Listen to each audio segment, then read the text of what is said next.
Oh my God, is she smoking weed? What? What a way. Ahoy, hoy, chat. Welcome to another episode. What a way to start. Yeah, very Oh, yeah. professional. Start choking on a popsicle. Yeah. Just like, Lieutenant Dan. Diane? Anyway, it's great to see all of you guys here today. Rule for the stream: no one is allowed to move. Did you bring your shot collars? I never move ever. Up. So we're gonna start that right off. Oh. No, we're not starting right now. First of all, we're going to introduce our good buddy Lex. How you doing, brother? doing great. I'm excited to be here. It's a great Sunday. Blessed Lord's Day to everybody. Glad to be here. And that's it. Oh, heck yeah. Also with us, Miss Deborah, you came back. I did. Thank you so much for having me. Hi, Lex. Hello. And Miss Malty and the beautiful chat. So happy to be here. Thank you. Came back like a cat that got loose. Just comes back with low mane, like a collar on. No. They fend for themselves. But yeah. No. What kind of collar? No, a low mane collar. Some kind of noodle because it got into a garbage bin and took care of itself. That's what happens. What's up, Cole Hauser? I see you, brother. Cole Hauser. And John Ambler there in the chat. Margaret Riggle. Shout out. Everybody. Always wonderful to see the people in the chat. Brother, how do you always miss just JK? It's on purpose. Really? JK should take it personally. Wow. JK, I think you're wonderful. Them's fighting That's words. how Catholics are. You know how JK knows. JK knows. I say hello to him when I see him. I just didn't see him. Who's it? That's it. That happened last week. Yeah, well, it's gonna happen every week. I've foreseen it. I've foreseen it. Okay. And you're a teacher? I've foreseen it. Oh yeah. Good Can't you grief. tell? Don't I come off as the teacher professor type? I love to lecture. But we have some fun. He's our babysitter. You are a teacher. You're our babysitter. He is the tard wrangler while halfway being a tard himself. Oh, it's great. The inmates run the asylum. We have some fun things to talk about tonight. Some exciting topics that are going to really get under my skin and make me want to say words I resist saying. So let's get to them. How much do you actually resist saying them, though? See, this is one thing you don't realize about me is that when I first entered seminary, I had like big time, like the vocabulary of a sailor. And like that was one of the things they had to like, how should I phrase that? Work out of me in my first couple years was they had to we had to correct the way that I speak because I 100% was very, very foul-mouthed when I walked in to that place. Can they do it open-handed or with a yardstick? Wouldn't you like to know? Oh, so both. It worked. Well, what I'll say is it worked. And well, Lex, if you ever feel the urge, just let me know. I'll say it. Okay. Oh, I'm not worried about it. I'm pretty sure that if there's something that needs to be said in a particular way, someone on the stream will take care of it. Malty's not exactly one to mince words. No, that's why I love him so. If I think it, I pretty much say it. Yeah. If anything, I'm the one sitting over here on the side going like, all right, let's tone that down. We can phrase that different. But anyway, like I said, there's so much to get to. I want to get to it. Let's get to the topics. You want to get to them. Okay, well, let's start off with the one that we're all not moving for. Now, okay, so we all know about Collargate. Hassan Piker and what he got caught live on stream doing. There's a video, or there's tons of videos out there. One, even on my channel where I talked about it because I was ranting because I was so angry about it. Now, just for people who haven't actually watched it and just heard other people talk about it, I got permission from Camelot 331 to use some of his video, so we can go through this real quick. Shout out to Camelot. Go check him out. Oh, Shout out to Cammy. I love Camelot, and he's cute too. Okay. I can't comment on that. Oh well, Trying to smash pistons with him. All right, let's go. As this you were. is just like a moment of anger. This is a moment of fucking anger for like something that is just so routine, so silly, such a first world problem. But it is emblematic of all of America's much more consequential violence. Okay? It's the same reason as So you see his dog getting up, right? You see Yep. his dog getting up right now. to why America, Kaya, please just fucking go, just stop. Oh. I can't. Yeah. You know how you realize just that he's talking about a moment of anger and then he lashes out in a moment of anger. He's trying to preach against it and then yet immediately commits a hypocritical act. Yeah. Exactly. Guess Q right now. Yeah. Guess who's not moving? Actually, well, he's like almost asleep. His face is over here. I can't see that far. Oh, there you go. Bring him up to the screen. I can't see where he is. He's there. We can see him. Yeah, he is. Do not move. Yeah. Don't move or you don't get a treat. John Ambler, you're on the right track there. Oh, he's moving. He's on the move. Uh-oh. I guess we're going to have to let him do it. All right, let's finish a little bit and say, because Camelot has quite a bit to say. We're not going to spin it the entire video, but Jesus Christ, what are you doing? You're being such a baby. Don't you fucking move, you prop. Yeah, so he reaches off screen Silence. right here. Pretty obvious. Okay? Reaches off screen. It's the same reason as to why America, Kaya, please just Reaches off screen. fucking go, just stop. Shocks his dog. Dog lays down. Jesus Yeah, like Christ. that hand motion is why unmistakable. What he's doing, like it's Right. obvious. Like you can't. If you actually watch this video, you can't deny what just happened. Period. yep. For a prop to turn a dog of a dog of that size needs to be able to move around.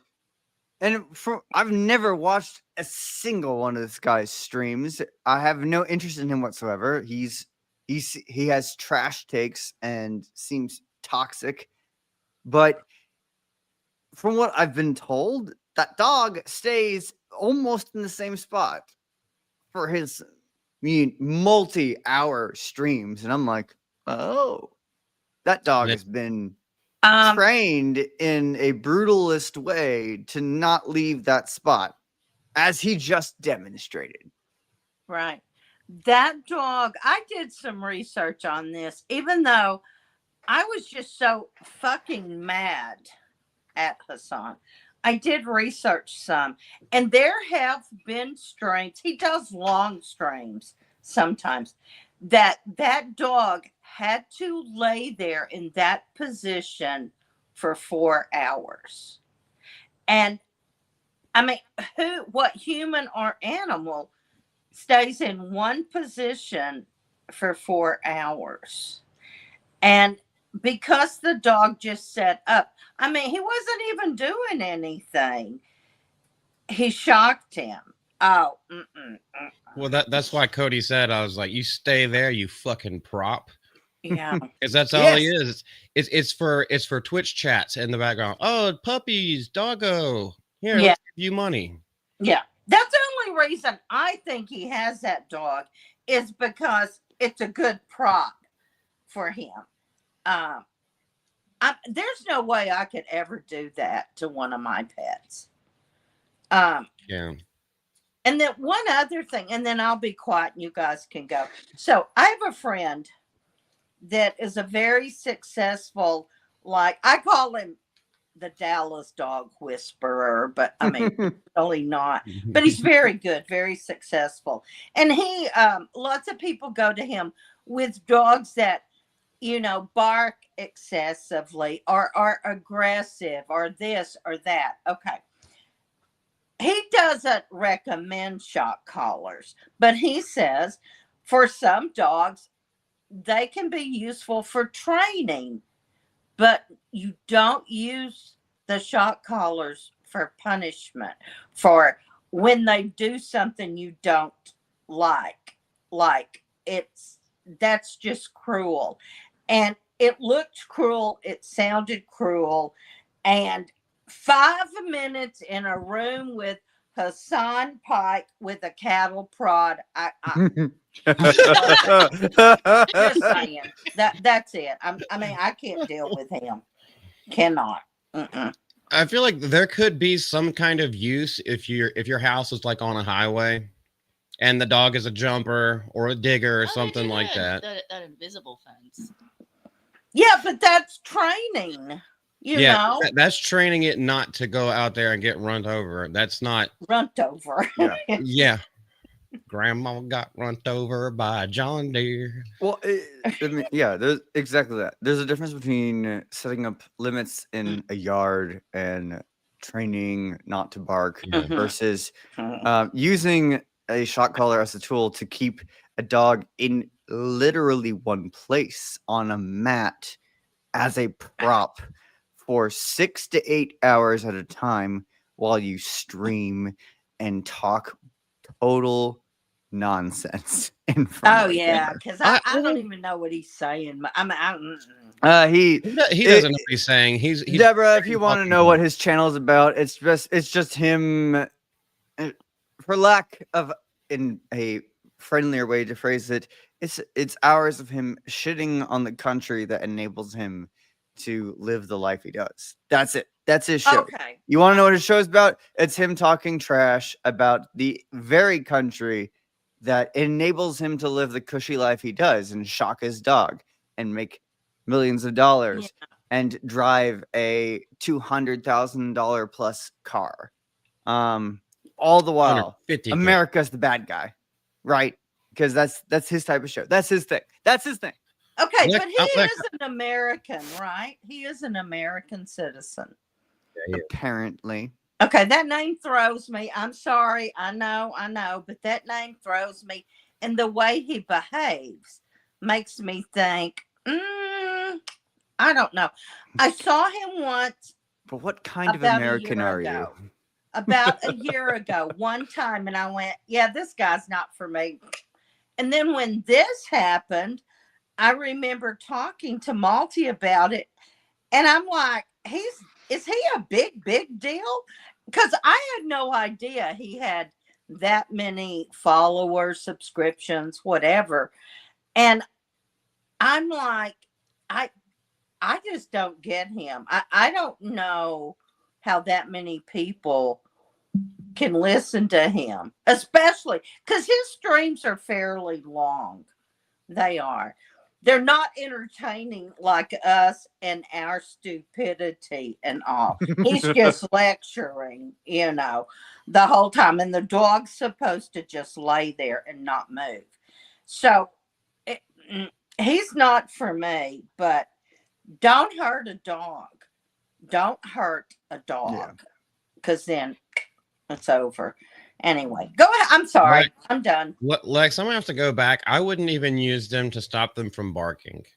I would use it only as a boundary kind of thing. And obviously everyone, you could say that that's Hassan's boundary is that he can't leave that little desk. Yeah. Well, you could say that, but we're talking about absurd. The boundary for the safety of the dog.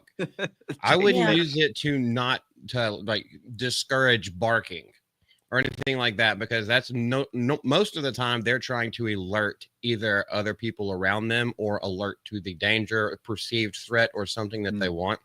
So also, I said this in the video, which is absolutely true. Well, I used to work at PetSmart almost 20 years ago now, and we were specifically trained: do not we have shock collars because corporate rules, we have to. But if anybody asks, don't ever push that. If they, we have citronella collars. So it's a natural thing, and dogs hate that smell. So like if they want them to like temper their barking a little bit like that, you can set the decibel to it, and then it just gives them a little spritz of citronella mist.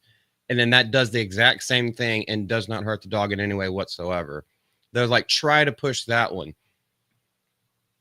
Right. And this was back in 2007. So like, you don't need a shock collar for like, if you're trying to have a behavior that you want and you can't always necessarily be there because you're working or because, the babysitter is there with your kids and she doesn't know what the rules are. So she's just going to let it happen and tell you about it later.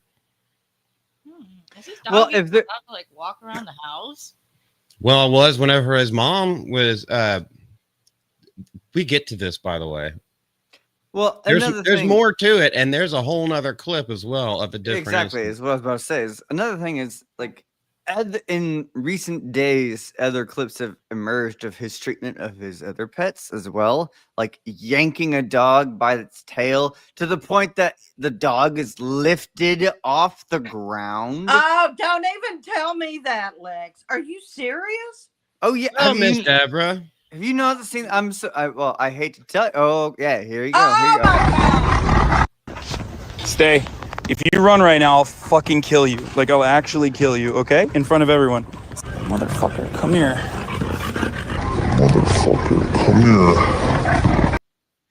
Lifting the dog off the ground by the tail, yanking that hard. What on earth are you doing? That is.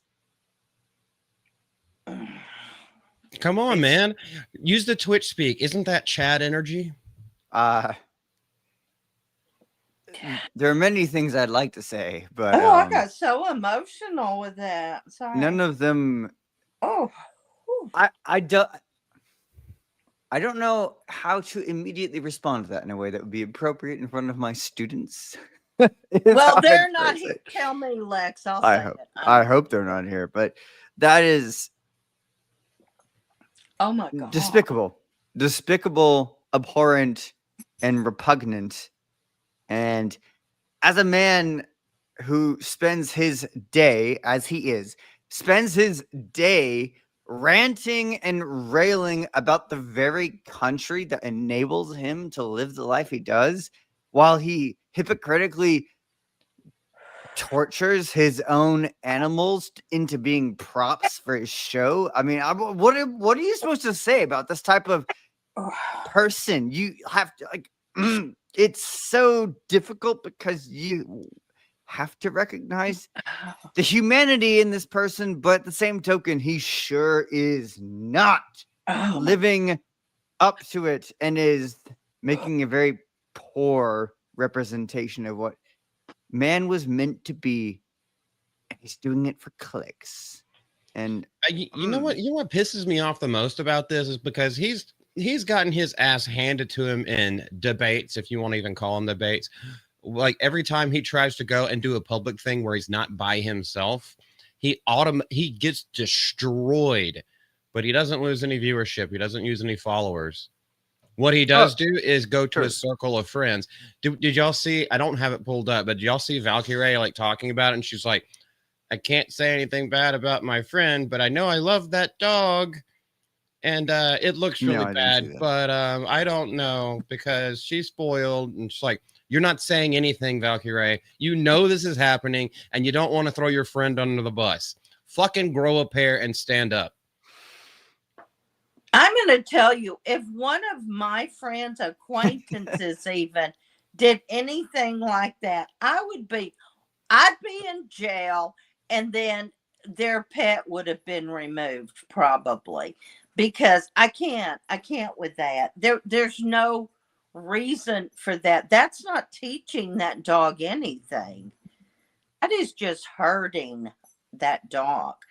And even with those collars, maybe I'm wrong, but don't they make them like, you don't have to just shock them. Aren't there ones that do like beeps or just vibration. Yeah, there's some that just There are. vibrate. Yeah.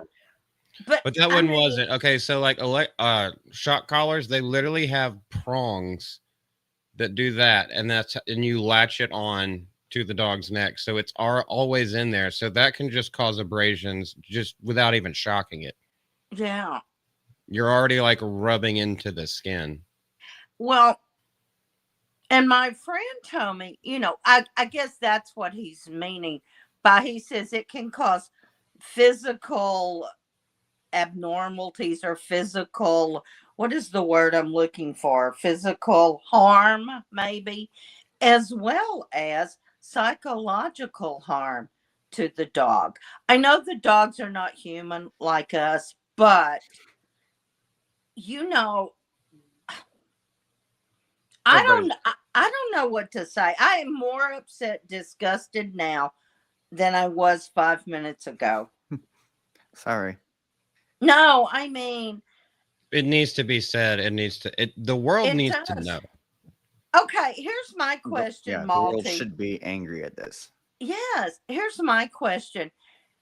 Has he? I can't even go look at him anymore. But has he received any backlash from, like, the PETA or whatever they're called, or anybody, or people that Any just human watch this? I haven't seen any yet. Have you, Multi? Okay, he's gotten a ton of backlash. I don't know if it's from any like humane society or organization or anything like That's that. what I meant. Oh my God! Look, I'm drinking but as far as water. people, he's gotten a ton of backlash to the point where he tried to be like, "Well, you're worried about a dog. You're worried about shocking a dog when you should be talking about the genocide. When you should be talking about the war in Palestine." And like, it's eat like shit. pushing it to the side, trying to push it to the side. And the thing is that the shill viewers will take that bait and run with it because they don't really care. But in answer to your question, Deborah, I haven't seen any institutional backlash. I haven't, Really? like, Okay. Twitch, I haven't seen anything from Twitch. I am PETA, so any surprised. major organizations, I haven't seen anything. And Here's the thing. Here's the thing about the. Go ahead, Lex. You first. I was just gonna say, he's been talking absolute, at times, violent trash for years, and the platforms he's on have never censored him for it. In a way that we're like, if you were to flip the script a little bit, if he was talking from, let's say, the right side instead of the left side, he'd be shut down day one. Nothing. No discipline, no punishment, no censorship, nothing. It's pure. They just let him go. They let him run. Wow. It's just another example of where some of these companies are and how foul they have become, how entrenched with evil they have become. And that's it. That's the way of it. That's the world we live in right now, and that's what we have to work against. Malty, you were going to say something. Here's one thing everyone does need to keep in mind. Now, this is the court of public opinion. Because these things are sold legally, it's legal for him to do that. Morally, we don't agree with it, and that's where the backlash comes from. But I think legally, nobody could do anything about it. So, well, dogs are technically just considered property, so you can do whatever you want to your property. Oh, fuck. we're talking about legality versus morality. Morally, it is abhorrent. Legally, he did nothing wrong. Where is he, in California? Yes. I don't know what their rules are there, but I know. Oh my God! Well, they're so crazy out there. Considered property. So yes, California, the state of reason. And honestly, when I think of morality and right and wrong, I immediately think of California as like a bastion of values. Just like anybody would, of course. Yeah, all the values, all the butt fucking values. I wouldn't phrase it that way, but yes. I like that. But you thought it. Yeah, it's okay. I think many things I won't say. But yes, and anyway, the point is, this guy is scum and has been mainline platformed for years because he's yet another propaganda mouthpiece. And what we've seen this past week is just another example of these types of people who honestly have no human values whatsoever, treating, oh, look at that. Wow, they don't value animals either. They treat their animals like trash too. No surprise. Someone with no values who sits and talks into a microphone for a living about how bad the country that enables him to live the life he lives is. What a shock.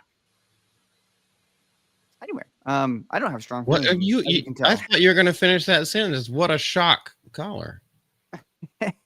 Stop it. I put him in a shock But collar. listen, that Do that what- to me all night. Ooh. this isn't that type of stream. Wait, save that for the after show. the after show, the after party.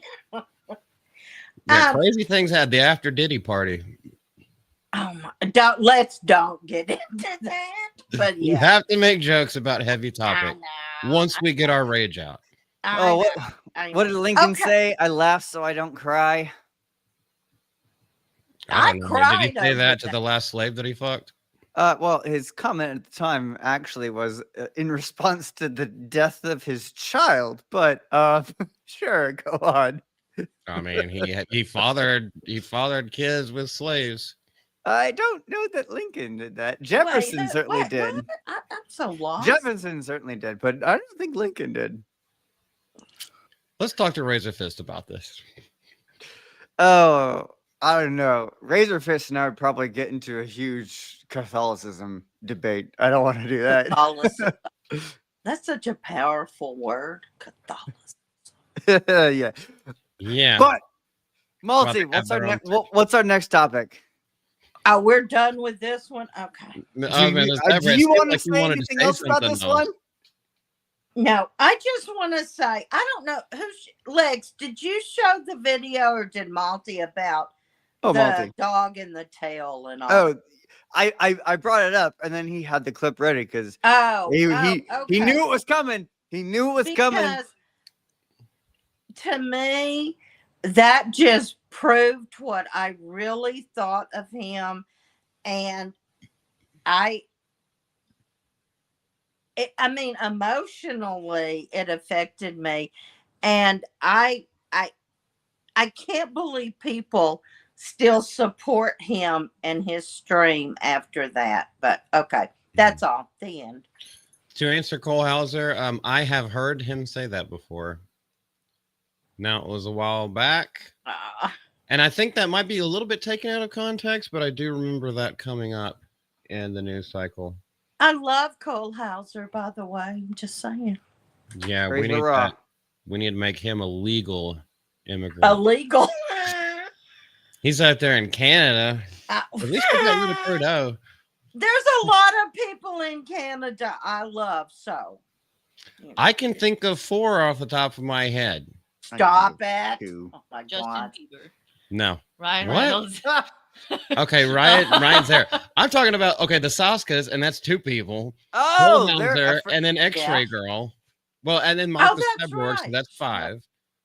But Well, there you wasn't go. Krista?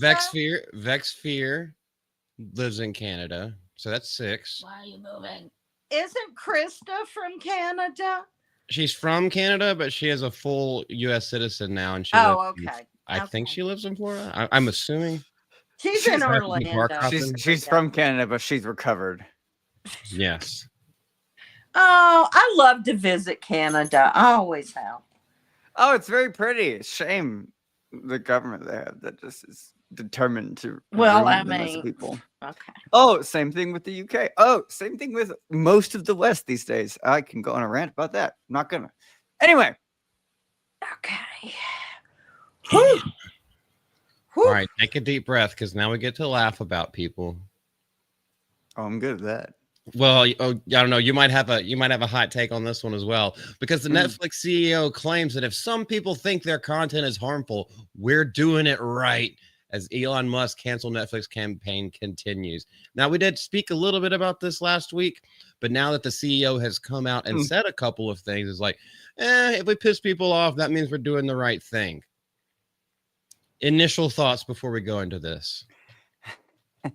Someone take it away before I go up further. I can't.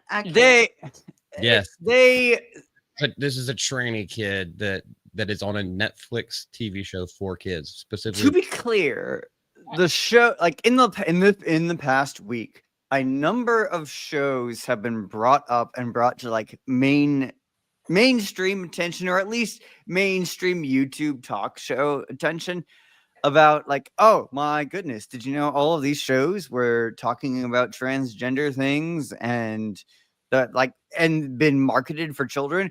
And to be clear, most of the shows they're talking about have already been canceled. They're already years old. They had a season or two and have been shut down, and people are basically people are just now finding out about them. Now, on the one hand, does that change anything though? Exactly. It changed the fact that it's on the platform, first of all, for starters, and then the fact that it got canceled, yet it's still on the platform, knowing that it's not really the correct thing to have, especially limited to kids. It's on your kids section. You're 100% right there. Does it change anything?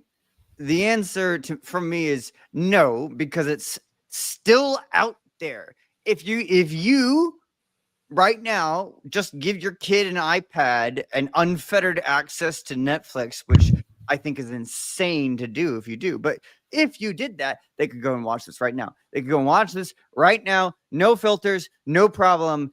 Go get indoctrinated onto how to use proper pronouns and how if you like girly things, well, maybe that means you're supposed to really be a girl, little boy. All those types of things. Yeah, right now. And especially as a school teacher, let me tell you how much all that type of stuff really makes me mad.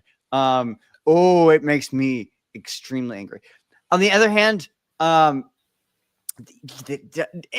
don't even give them credit for canceling it. I don't give them credit for canceling it because they canceled it only because it's no longer the fashion. They canceled it because nobody was watching it, because it didn't get the viewership. That's why these things get canceled. It's because nobody pays attention. It doesn't chart on Samba or the Nielsen ratings or anything like that. That's the reason why it gets canceled. But the fact that they keep it up there and had it in the first place is what's truly despicable. And you know what, to me, is the most ironic and yet hypocritical thing in the world is that telling kids that they can pick whatever gender they want to is misinformation, yet all they talk about in the mudslinging word of the week is misinformation whenever it comes to attacking Elon Musk, Donald Trump, and everybody who views in a way that is different than them and actually more based than them.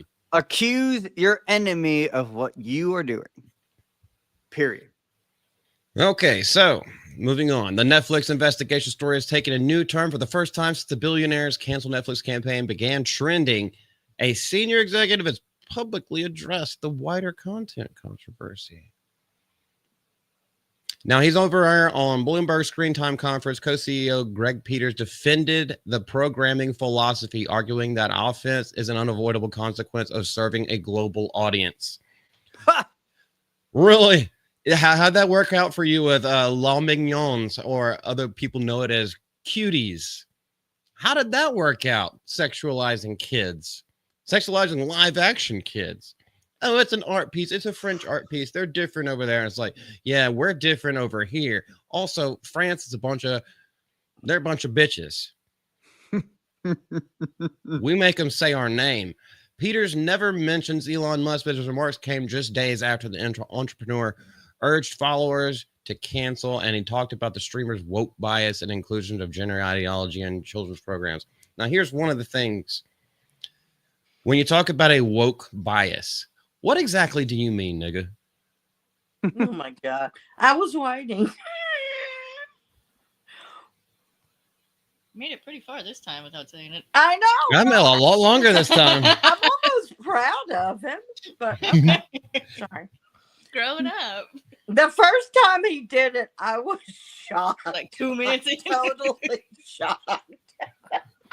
Okay, I'm sorry. Go ahead with your thing. I'm sorry. No, you're all good. This is conversational. So when we talk about a woke bias, that could mean two different things. What do you take that to mean? Because this time it comes out of the mouth of this writer, but it's talking about Elon Musk speaking about Netflix's woke bias.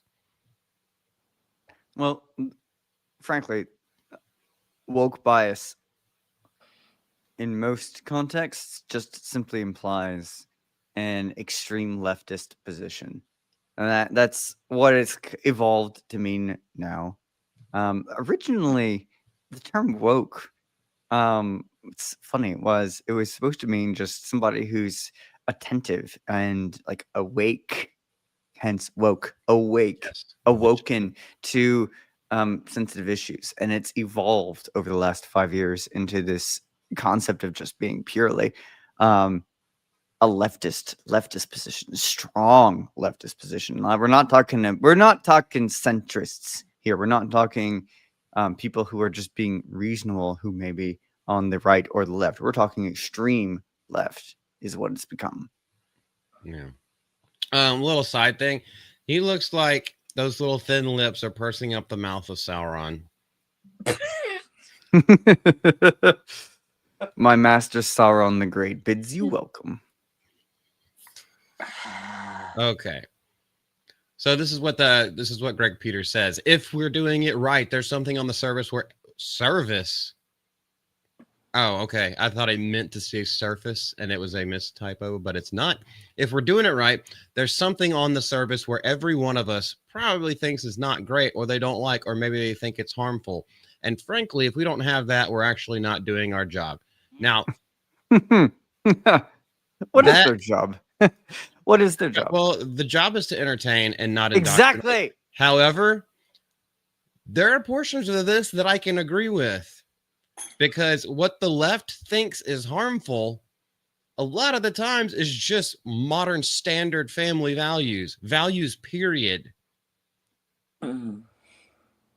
So I disagree with the way that he has come to this conclusion, because some things shouldn't be shared. You don't have a Serbian film on Netflix, do you? So I would counter with something like that. Golly, what's the name of that other one? You definitely don't have Caligula on there. You don't have these other like extremely vile X-rated things on there. But that some people may think is harmful if someone comes across it. And frankly, if you don't have that, you're not doing your job. So you're telling me that you're not doing your job because you don't have everything that you could get the rights to. What I find so funny, though, is that these companies like Netflix and Disney see themselves as being like moral guardians of society. And yet the things that they advocate are so antithetical to the society that they exist within. It's just absurd. It is 100% absurd. It would be funny. It would be funny if it wasn't true. It'd be a parody of what they're supposed to be, like, right? The last place I'm gonna turn for a moral lecture is Netflix. The last company I want to tell me about right and wrong is Disney. Once upon a time, by the way, early days of Disney, absolutely. Yeah, they were fully family friendly. But this past 25 years, these companies have shown themselves to be such shills for anti-family propaganda that I don't want to listen to any one of their executives tell me, well, if we're not aggravating some people, we're not doing our jobs. You can shut your face. Your job is to entertain. You are the court jester. Right. Shut your mouth. Do your job. Okay. What was the name of that? It was like, are you a platform or are you a publisher?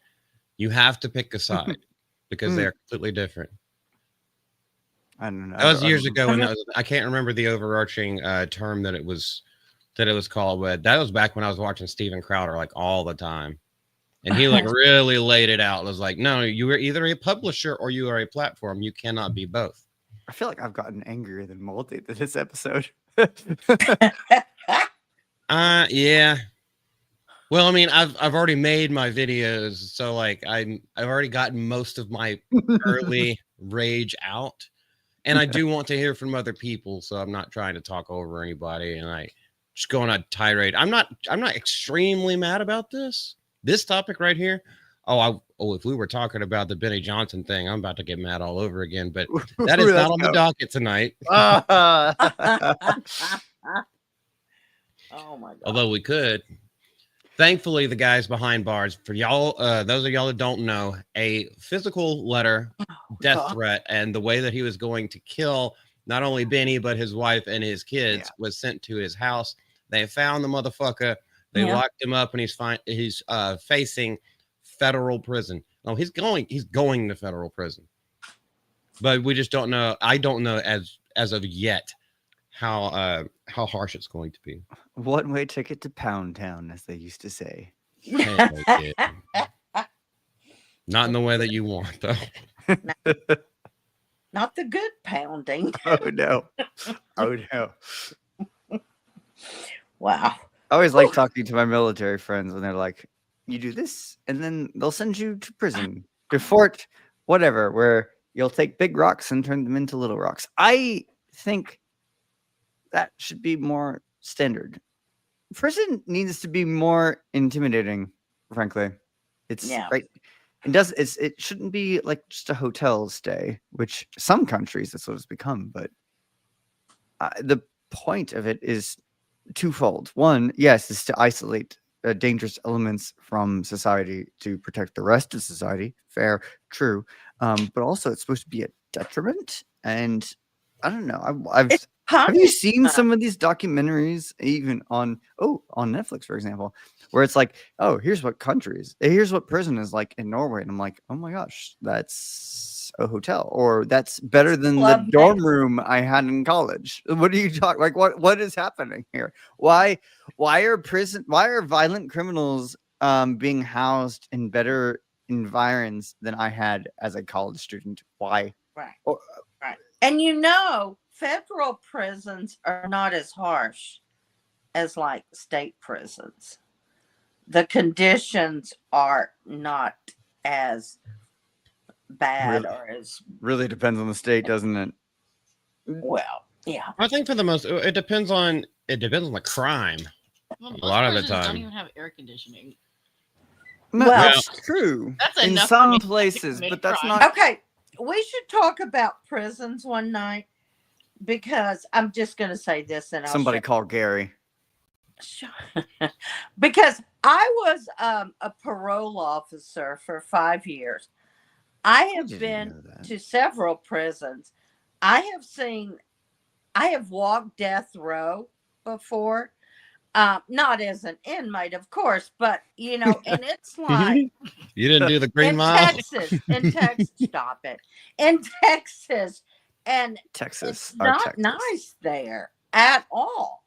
I've also been to a federal prison, and it's more like what you see in the mob movies. They get food brought in. Most of them are together and and it's like not as nice as their mansions, but it's not like a little bitty cell. That's all I meant. So anyway, that's off topic. Sorry. In prison, they'd be breaking rocks and taking cocks. John. Okay, listen. I love John Ambler. I know I called him an idiot last week, and he is, but he's one of my best friends, and I love him. But yeah, very clever, John boy. Old Johnny boy. Oh, John. The last little part of this that I wanted to talk about, he says we do not respond to government pressure. However, Elon Musk wasn't acting out of government pressure. He has nothing to do with that portion of what Trump has hired him to do. This was just a Twitter post. This was just a Twitter post. These days, honestly, who's reason pressuring Elon? He has so much money. Like, what are you going to do to him? Like, I know. I think the reason I think the reason he's at the co-CEO is actually doing it is because he knows that he doesn't want to, but this has to be the company line. These are the company lines that he has been fed. Because let's be real, this is not unrehearsed. Everything he said in the exact milquetoast way, the way that he said it, he made sure that every bridge was built, every wall was up around. So it's like, you can't take me down for this because I technically said nothing wrong, but also I technically didn't say anything correct. So I didn't change any minds. All I did was state something. True. Yeah. Boring, honestly. I mean, Saying nothing. no. Yes. Bloviating, but saying nothing. Well, that's what a lot of these people do for a living and get surprisingly well paid for it. What's Yeah. next? They get really well What paid. For it. There's always more, Deborah. There's I know. always more. Lex is literally like, he's the kid in the back seat saying, "Are we there yet? Are we there yet? Are we there yet?" But won't shut his damn mouth the whole time. Correct. I love Lex. Oh my gosh. Whew. Okay. We got to let it breathe. And speaking of letting it breathe, Oh boy. Uh-oh. we're going for it. We're going for it. This is the time where we talk about Netflix's show Monster the Egg. Oh, here we Hmm. Channing Tatum. No, that's Charlie Hunnam. He's the star. All right, so this is not actually an article because Miss Deborah, you and I have watched the entire series, and Lex The has watched a couple entire. episodes. So I we're watched going to the talk first about episode. it for a while. You said the first two or the first few? 2. I watched the first 2. All right. Oh no, you didn't get it all, Lex, baby. You, Nah. Oh no. You I weren't even know. dead yet. You couldn't get it all. No. Been dead for years. Anyway. You almost have to watch it to the end to get the whole concept. I don't want to watch it to the end. Wait, Okay, well, to you give a glimpse into what my thoughts on the show are. Ooh, spoiler alert. Anyway, as you were saying, Walter. Oh, we could go full spoiler. It has been out for a week now. They dumped it all at once. I think on the 2nd. I love So it's that. been out for 10 days. Yeah. And so I talked about the first episode last week, and then throughout this week I watched all the other 7 episodes. And to draw a conclusion, it follows the story of Ed Gein, the notorious serial killer. One of the first American ones that comes to mind, other than H.H. Holmes. But like as far as cinema, what he inspired, these are franchises that are still around and still popular to this day. The Texas Chainsaw Massacre, Psycho, Silence of the Lambs. There's a whole bunch of them that were inspired by what Ed Gein was found to have done in his life. And so as well, it's not really a biopic, but I guess it kind of is in a way a biopic into his upbringing and what he did, how his little town in Wisconsin, everything that led up to. And what I really love about it is that it shows some little portions of when people made, like you have Toby Hooper in there, you have Alfred Hitchcock in there, Yes.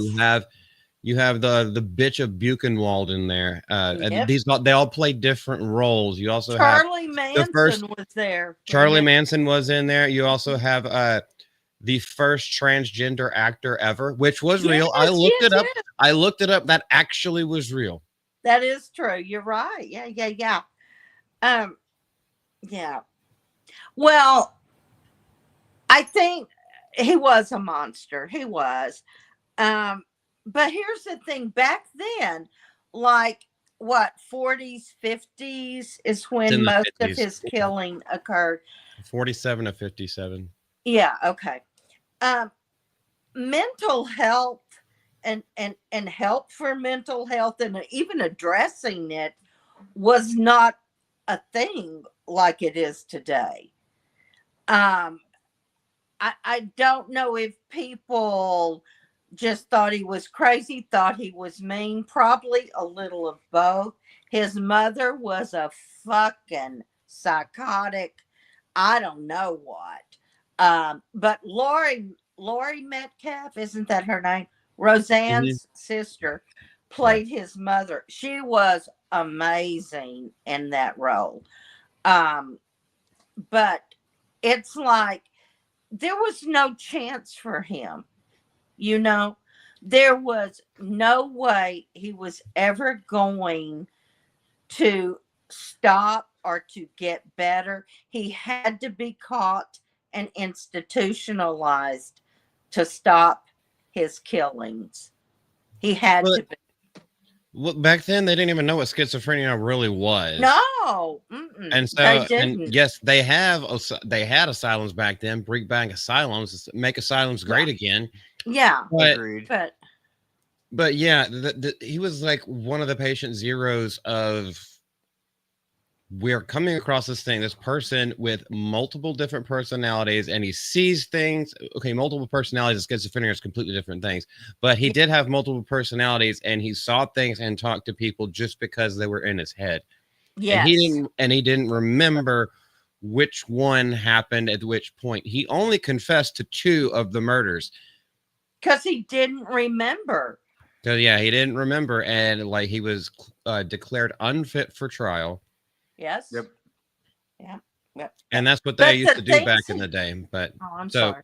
no, there's a morality, just a morality debate that we can have over that right now. Because if someone is declared mentally unfit for trial, well, did we stick them back in an asylum? Yes. Like if we were to bring asylums back again, or do Yeah. they still have to pay penance for what they did do? And if it was a moment of clarity where they were deemed fit and they confessed to something, well, now you have to pay that penance. Right. It's Yeah. It's a matter very of loaded societal- question, but It's a matter of societal protection. Yeah. Even if someone isn't fit to stand trial, that person should not be walking free on the streets. If they're not, period, simple as, if they're not culpable for their actions in a way that we can judge legally, then they need to not be walking around. I agree. It's that simple, frankly. I agree with that. There was a part, and Lex, you didn't see it because you didn't watch it far enough. But remember, Malty, there was a part in the movie when his doctor told him things he had done, and he didn't remember it at all. And he had tears in his eyes because he didn't understand. He didn't get it. And it's like, you almost feel sorry for him because it's almost as though he couldn't believe he did that stuff, really. And then once they start him on medication and I mean, of course, he didn't kill anymore after he was, put in the asylum, but he still had these people in his heads because Charlie Manson he had not the really there. While in the hospital, he had the vision of killing that nurse. Yes, Like, and he thought he had viciously. killed her. Yeah. Yeah, and that's a big thing. Okay, so Ms. Margaret, I don't know if you've watched this show the entire way through. Hopefully so. But there's a big thing in here that is shown to the audience, and it took me about three episodes before I could delineate that not everything that we're being shown is real. And so it's kind of it's a fun little puzzle, a fun little game, at least for me, to be an audience member and be like, wait, was that real, or is that just what was said about them? Wait, is that like not the Schrodinger effect? I can't remember what the name of that is, but is that something that I've seen all based off of something that has been attributed to him, like Psycho or Silence of the Lambs, but he never actually did? And now they're reporting it and showing it as if he did it, and that's what made that's what was the inspiration for later things was. It's one of those, the Mandela effect. Yes, that's what it is. But he really did do horrible, terrible things. He did. And he would skin people. He would make lampshades, chair cushions, whatever out of their skin. He would use their skulls as his cereal or soup bowl. I mean, he did horrible, horrible things, but I'm not sure he ever remembered doing all that. I don't know. I don't know. Well, But within the obviously he did by the things they found on his property. within the 2 episodes that I did see, the one of the comments that was made was simply that he just thought he never really he never appreciated the gravity or the morality of what he was doing. He just thought he saw it and just thought, oh, this is another thing people do, and that was it. Well, and you know, the Right. one he got caught on, the owner of like the what do you call it? Like a The tool hardware place. store. Yeah, hardware store. It's like she kind of turned on him a little bit, and you know, that's all he needed. She is like so dead in such a bad way.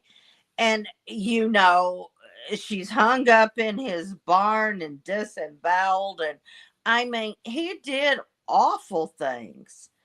But after, but I'm not sure if he really remembers doing all that. I think he did it. Well, here's the thing. He was so dadgum abused by his mother. Oh my His father was a Lord. drunkard and his mother was a teetotaler, and literally was raised him as saying, like, women are Satan. And if you ever touch one, I'll rip it off for you. I'll chop your dick off. You're Yeah. never gonna use that. You should never touch Yeah. a woman. Yeah. Like, women are evil and you should never spill your seed and all this, all kind of stuff Yeah. that his mother was doing. She was just like Without one of them those ever Jonathan showing, Edwards ones. Right. Fire and brimstone all the time. Yeah. It was almost incestuous without it really being that. I mean, Yeah, was it? I don't know. It never showed that, but she was like, he was there just for her, and you can't ever be anything else. You know, you're my son. That's all you'll ever be. Don't be with a woman. Don't da da da da da. You Only a mother could love you Yes, yes. She Yep. said that. Yes. multiple times. yeah. Multiple And times. his older brother went away, and what did the mom do? They were just like, Oh, well, He's not my son this- anymore. not my son. This terrible child, this terrible son. He's gonna Yeah. rot in hell. He's Yeah. because he chose to leave and go get engaged to another woman yeah. or And to a so woman. Ed Period. killed him, but I'm not sure Ed meant to kill He him. no. I don't think so. He I didn't know. don't think so. He thought he either. was playing around. He was like, Yeah, because he 'cause goes, I when he was got chopping the you. wood, I got when, yeah, you. when Yeah. he was chopping the wood, when he chopped the wood, he was like, haha, I got you. Yeah. Yeah. Haha, I got you. Yeah. And then yeah. he thought he was doing the same thing, like roughhousing with his brother, but he hit the wrong spot. Yeah. And then he starts having a panic attack. Yep. And then he But makes it look like he burned in a fire. And I mean, it was like, okay, wait, if you're smart enough to do that, but I don't know. see, that was the scene that turned it around because he is so soft spoken, and it has been reported that Ed Gein was in real life as well. Yeah, Because he was so soft spoken, it seemed like maybe a kid's a little bit tired. Maybe he's got a touch of the tism or something like that. Oh, But then for whenever you sure. see, It but when nicked you him. see, It nicked him. yeah, whenever you see how he responds once he finds his brother as is actually dead and everything Yeah. like that, you're just like, okay, this dude thinks clinically. He just kind of shies away from everything. Yeah. But now he is forced to deal with adulthood. And maybe not adulthood is not the right way to say it, but now he has to deal with adult consequences head on. I will say, Charlie Hunnam's performance in this show is great. It's Oh my word. Yes. it's creepy. Yes. it makes your skin crawl. That It's voice. So yeah, exactly. that the voice he uses, the way he acts, the mannerisms, everything. He does a phenomenal job of just making did. you perpetually uncomfortable. Yeah. And that's the role. That's on purpose, and so good. And also, yeah, the Laurie Metcalf as his mom, Oh my word. so good, so good. The acting is so good. As I have said earlier, I I don't really like this show. I don't want to watch more of it. But the acting in it is The acting was very good. It is very well done. It Like, is you will, good. you will not want to watch episodes 6, 7, and 8. That were There's so a good. lot of explicit sexual stuff in that one. In those. Yeah. I'll tell you who else was good, and I don't know who the actor was, but the son of the store owner he killed. Frank. What do you call hardware? Remember the lady he Yeah, killed? the deputy. The son Her was the deputy. son was amazing in that, because he went a little nuts too. Like, he's the one. Well, in the movie, I don't know if really, but in the movie, he was the one. He was a policeman, and he's the one who found his mother in Ed's barn, all tied up and disemboweled and all. And I don't think he ever got over that. Ever got over So it that. wasn't Ed's who mother. That was but- his own mother. Yeah, yeah. But his acting was really, really good. Really good. Okay, so gripes, sound design, not over the course of the series, there were some episodes where the sound design absolutely terrible. Yeah. Like, especially, okay, so when the deputy Frank is, beating up Ed after he finds his mother up in the barn. It literally just sounds like someone's slapping a wet piece of meat. And it goes on for way too long. Yeah. Yeah. It did. It's clear that Ed's character in that scene didn't know what was going on, or at least is the best actor in the whole freaking universe. He didn't know. I don't think he knew. Yeah, and his sheriff did not stop him. I was like, oh yeah. Oh, okay, yeah. We'll try to get in the way, but it didn't actually do it. And it's like, hold on, we'll put him in cuffs, we'll restrain him. We don't know we haven't figured out what's going on yet. All we did was follow a note from where there's a crime scene. And the note was just the gift that she gave to him, after the first night they had sex.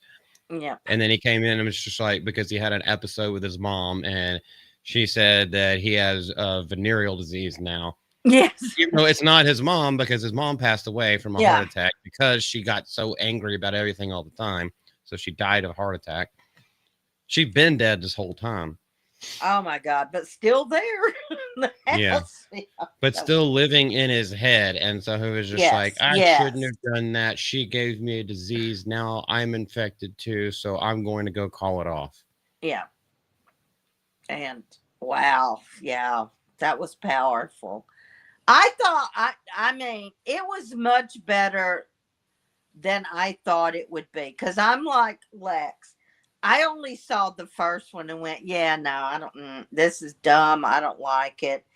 And my daughter said, no, you got to watch it all. You got to watch it all. And then I did. And I went, oh, wow. Okay. But I can see why people, I don't know, Malty, what happened? Like, the 1 and 2 were not that great. But then, I don't know, maybe it was episode 3 and on, it really picked up, and you saw who he was or what he was. And you kept trying to find out why is he like this? What's happened to him? But mental health back then was not addressed like it is now. One could argue it's still not addressed now. But... Well, okay, yeah, that's true. Or it's over-diagnosed. Well, that too. Yeah, there's a lot to it. It does start. I thought that the first episode really like brought me in, but I think the reason why it stayed good the entire time is because Charlie Hunnam produced the entire series and he is the star. Oh, he So was- like it was like a passion project for him. And like I Yeah. said, I have liked him in everything that I've seen him in. mhm. I can't remember a single thing where I didn't enjoy his performance or his character. So Well, his But if performance you was, as look we at a said. picture of Ed Gein and look at that, how he portrayed him, I mean, it was almost just spot on from the big ears. You know, they made his ears stick Mhm. out a little bit more. and then they And that, glued that one eye down just a hair. yes. And that just stoic look and the way he talked so quietly and creepily. You know, I mean, it was just, he did an amazing job. So, okay, that's it. Yeah, Man, he did I'm it. drinking water tonight. Great This job. is the night I needed my wine. Just saying. Well, Okay, I don't may have to really- get some. I don't really know where to go from here. Oh yeah, Yeah. that kind of of high pitched, that high pitched, really soft spoken voice, like almost never yells. It's just Oh, it was creepy. Creepy. I think he only Uh, yells one time the entire series. I know he Maybe. yells in at least in the second episode when he brings the girl home and tries to get the girl to talk to his mom, who Oh my Mom, Lord! it's Yes, just a I'd body sitting in a forgotten that. chair. Yeah, And when he but, tries like- to get Adeline. Yeah. Also, I don't know if Adeline was real.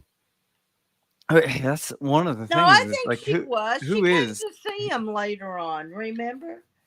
Yeah, but okay. So You that don't last think she thing, was okay, real? Oh, okay. I don't think Maybe. they. Let me put it this way. I'm not sure. Hey, Shell, how you doing?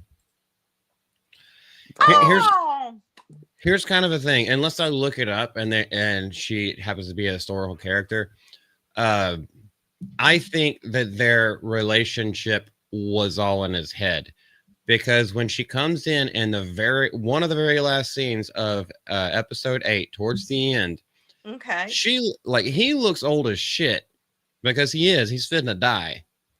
Like, and he died at like age 70 or something like that. She still looks like she's maybe 30. Oh, So I'm wondering if he well, got maybe off his you're meds right. at the end and had had just a little conversation with maybe himself you're in the verse right. of Adeline. Maybe you're I right. don't know if that's what they're going for, but I mean, maybe you're right. If you're not right, she was fucking kind of crazy too. oh You yeah, know? that's So. I how mean, they bonded, is that they had a death. penchant for the macabre. Yes, for sure. For sure. And It was just a counterculture very shit. interesting series, I thought. Yeah, I did. Shell, I haven't seen her yet. She might be lurking though. Hey, She might not Shell. like Oh, you haven't she might seen not like Shell? our topic, what we're talking about. I thought you said Shell Frogs was there. No. No, Shell is Oh. here. She's asking, is Panda here? Oh no. Oh, I'm so sorry. I'm so sorry. I'm supposed to say for Panda, she's not feeling well tonight, but she sends her love to Malty and Miss Malty and is lurking. I'm sorry. I was supposed to say that. Oh, it's all good. Well, there you go. So see? See, right, Lex, how do we- I have real friends. I really do. They exist. And not only in our heads, because I've met some of them. On the screen. They're there on the screen too. Oh Well, my- I've met John in real life, and we've talked with Margaret on the phone, so I know she's real. Yeah, Margaret's real. Margaret's here, right? Did Are I your miss- friends Yes, in the she is. room with us now?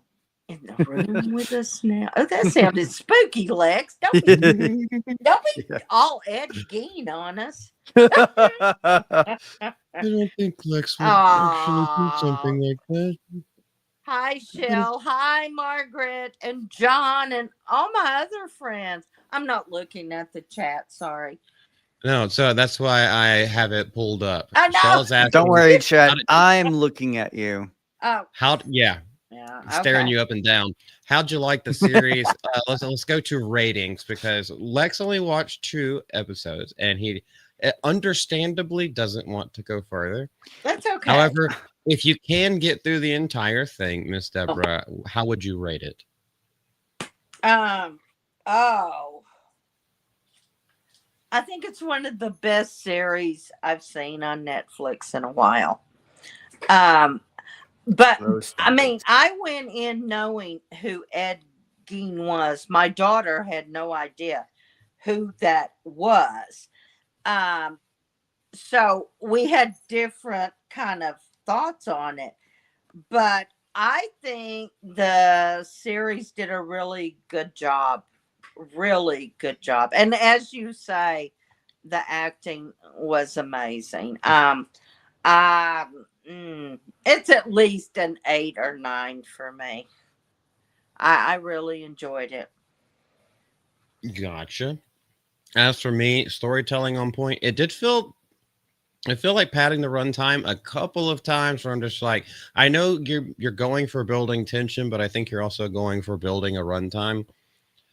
There's some things that could have been cut out. I don't want them to explain more because I think that's the beauty of it.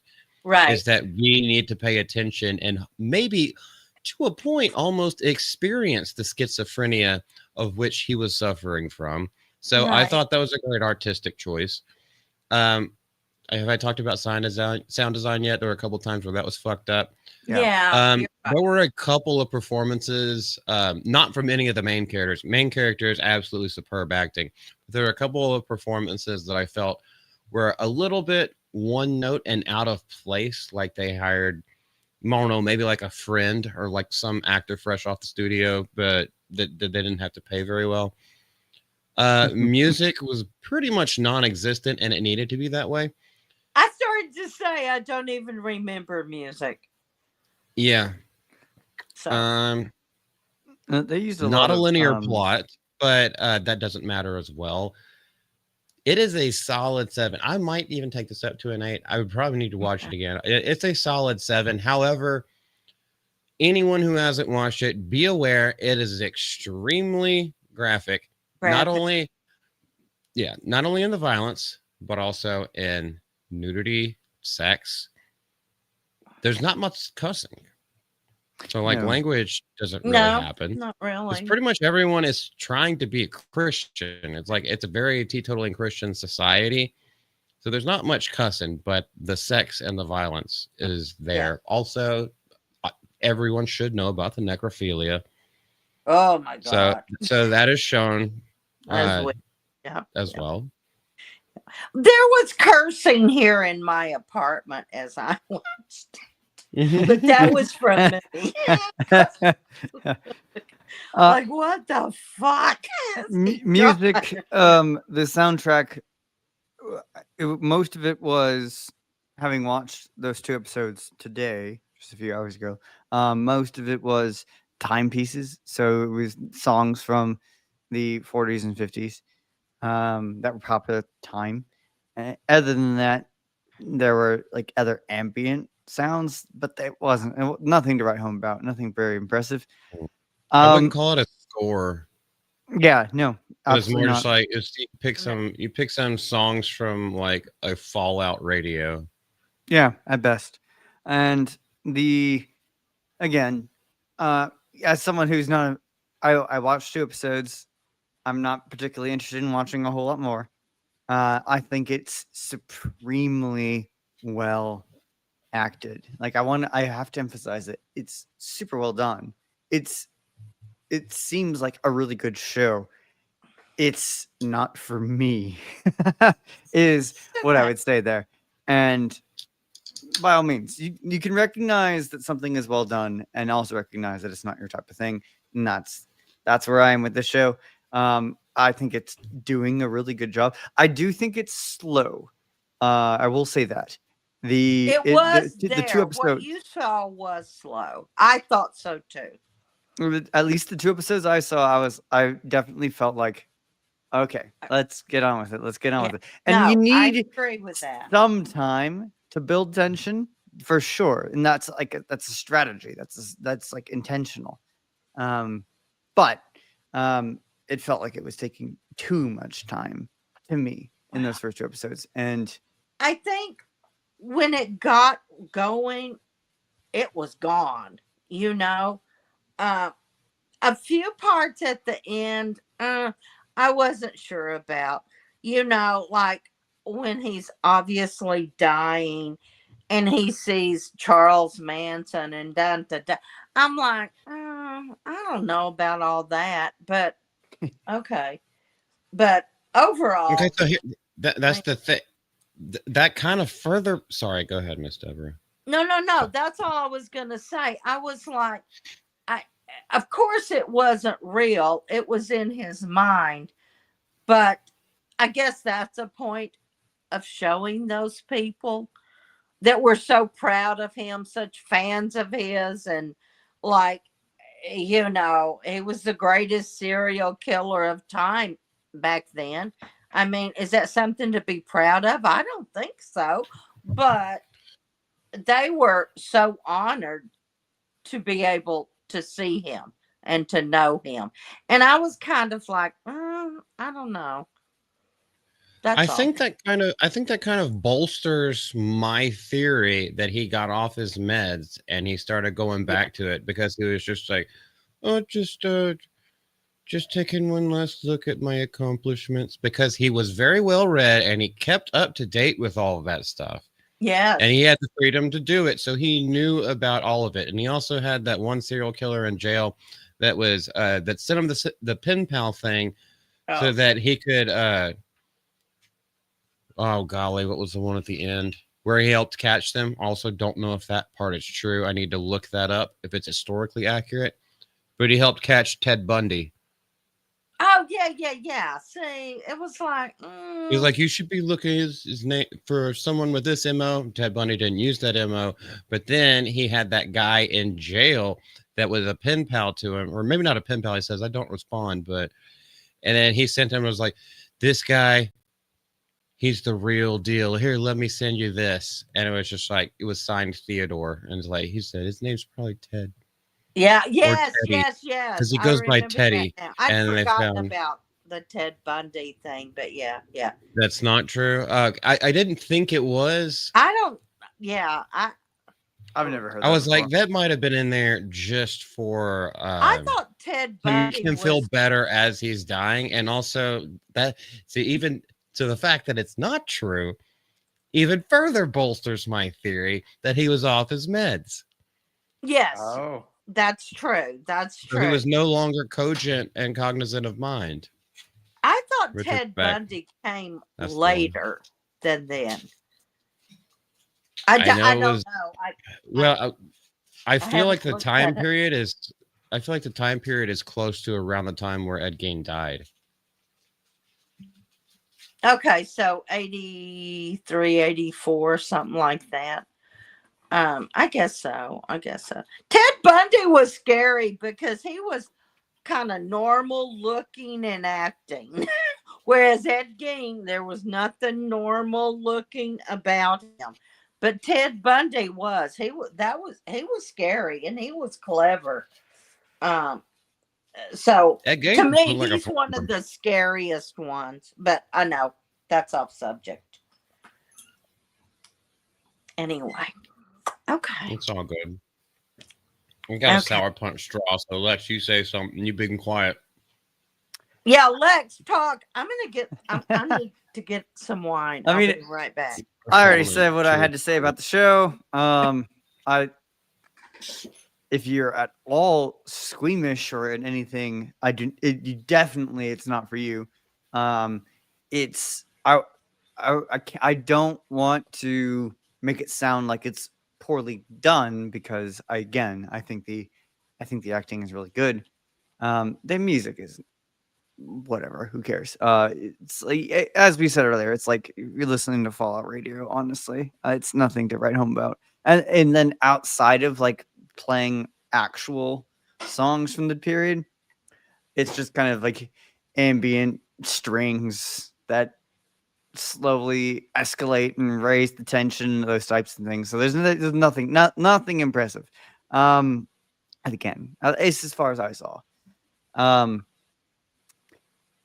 My biggest criticism in terms like aside from the fact that it's just not for me is it felt too slow. It felt like they were drawing it out a little bit more than they needed to.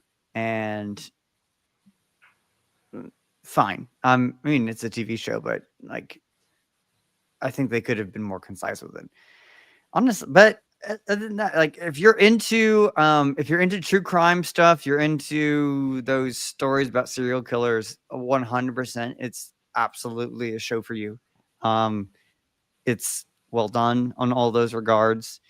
If you can get past the fact that it's a little drawn out, I think you'll really vibe with the way that it's done, because there is intentionality and that's written into it. So that's my response. Is I don't know. Is this the type of world that you vibe with? If so, then this is one of the better examples of a show about it.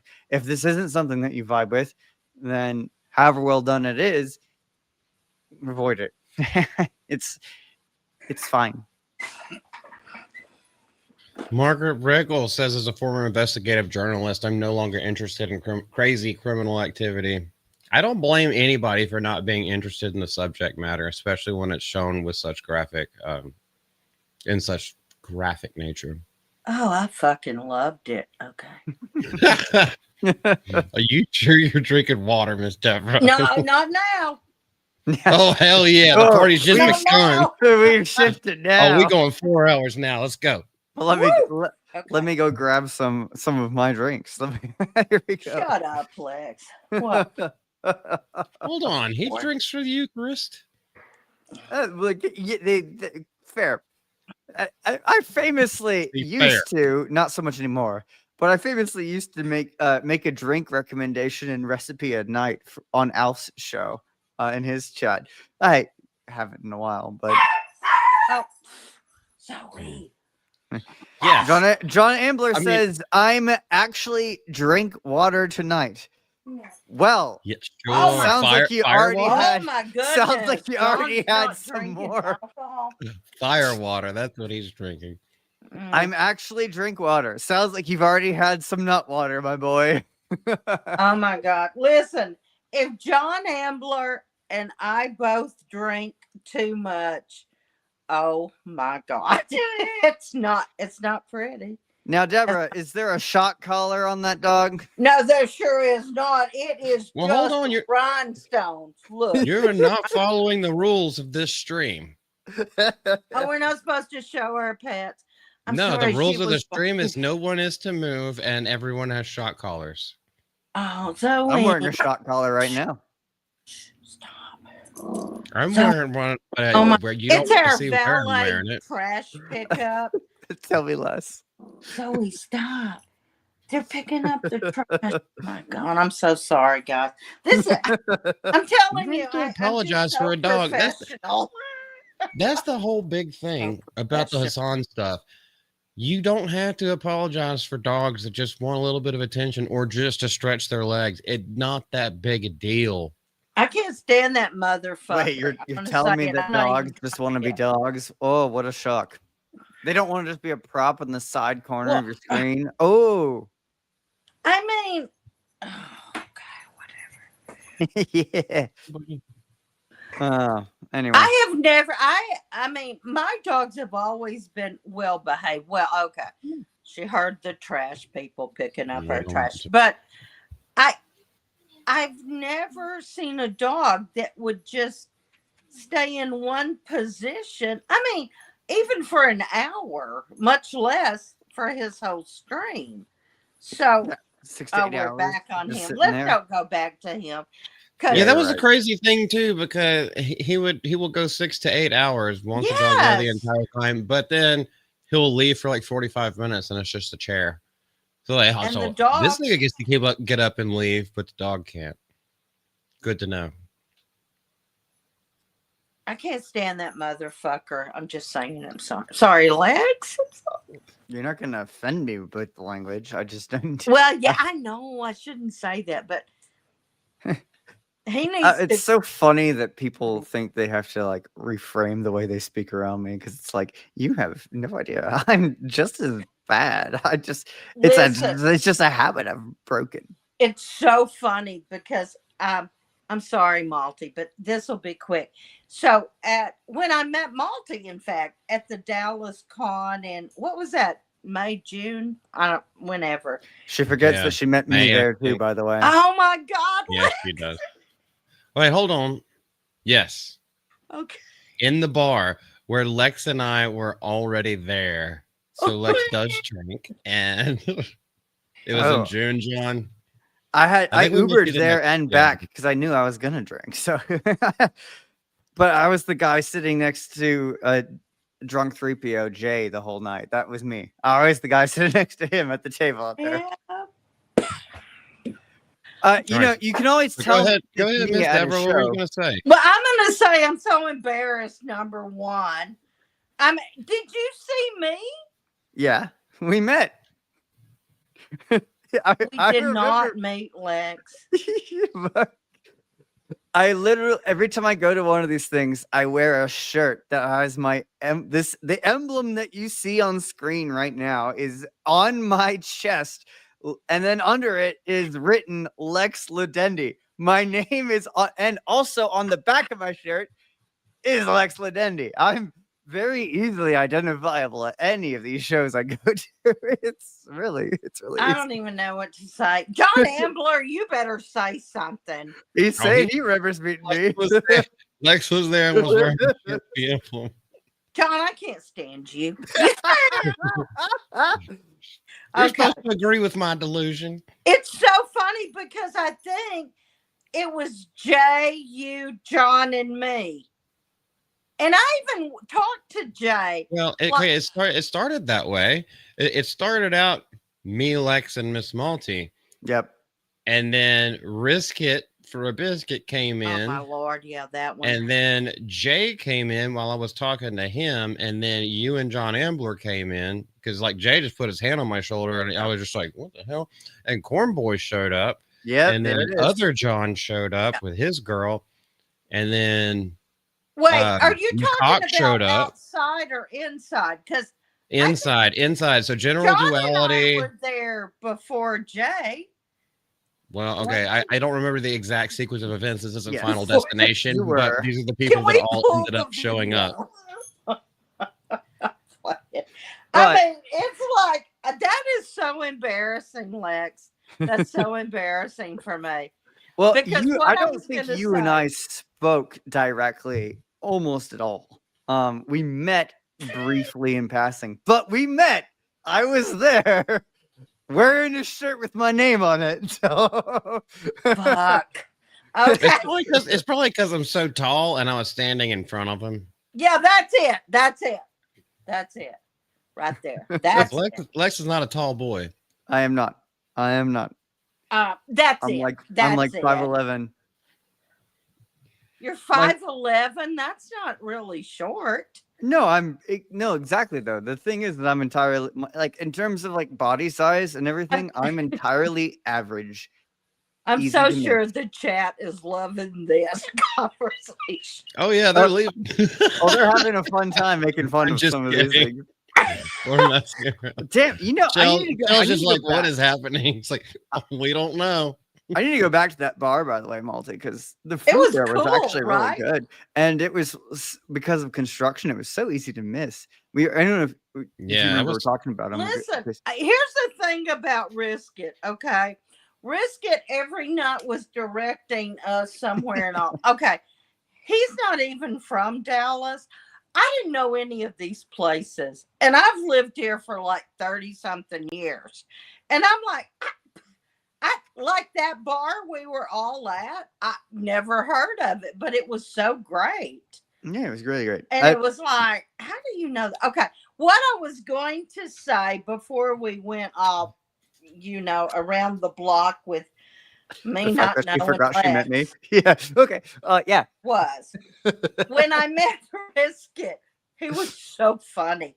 And he and I were all walking around in the con and all, and well, I curse. I'm just cursing. And then he said something about You do? uh a stream, like he didn't use the word religious. I'm trying to think. Like he let me know that he is, and that he doesn't talk like I do. Yes. And Yeah. I said, "Oh my God." I said, "I am so sorry." He goes, "No. Be yourself." But I do judge you. Oh, And that's that good. was it. That Oh, was it. I love Risk that. it for a biscuit night or friends for life. I mean, I'm just saying. Brisket's awesome. He's Oh really good my people. God. Mhm. I think I know he mods for Jay now. I think he's in charge of some other stuff, like the Oh, he Invictus mods stuff. for several people, I think. Oh. Probably for X-Wing too. At this No, point, I he's don't heavily know. involved Not in X-Wing, Invicta. but Beardo, I think. I don't know.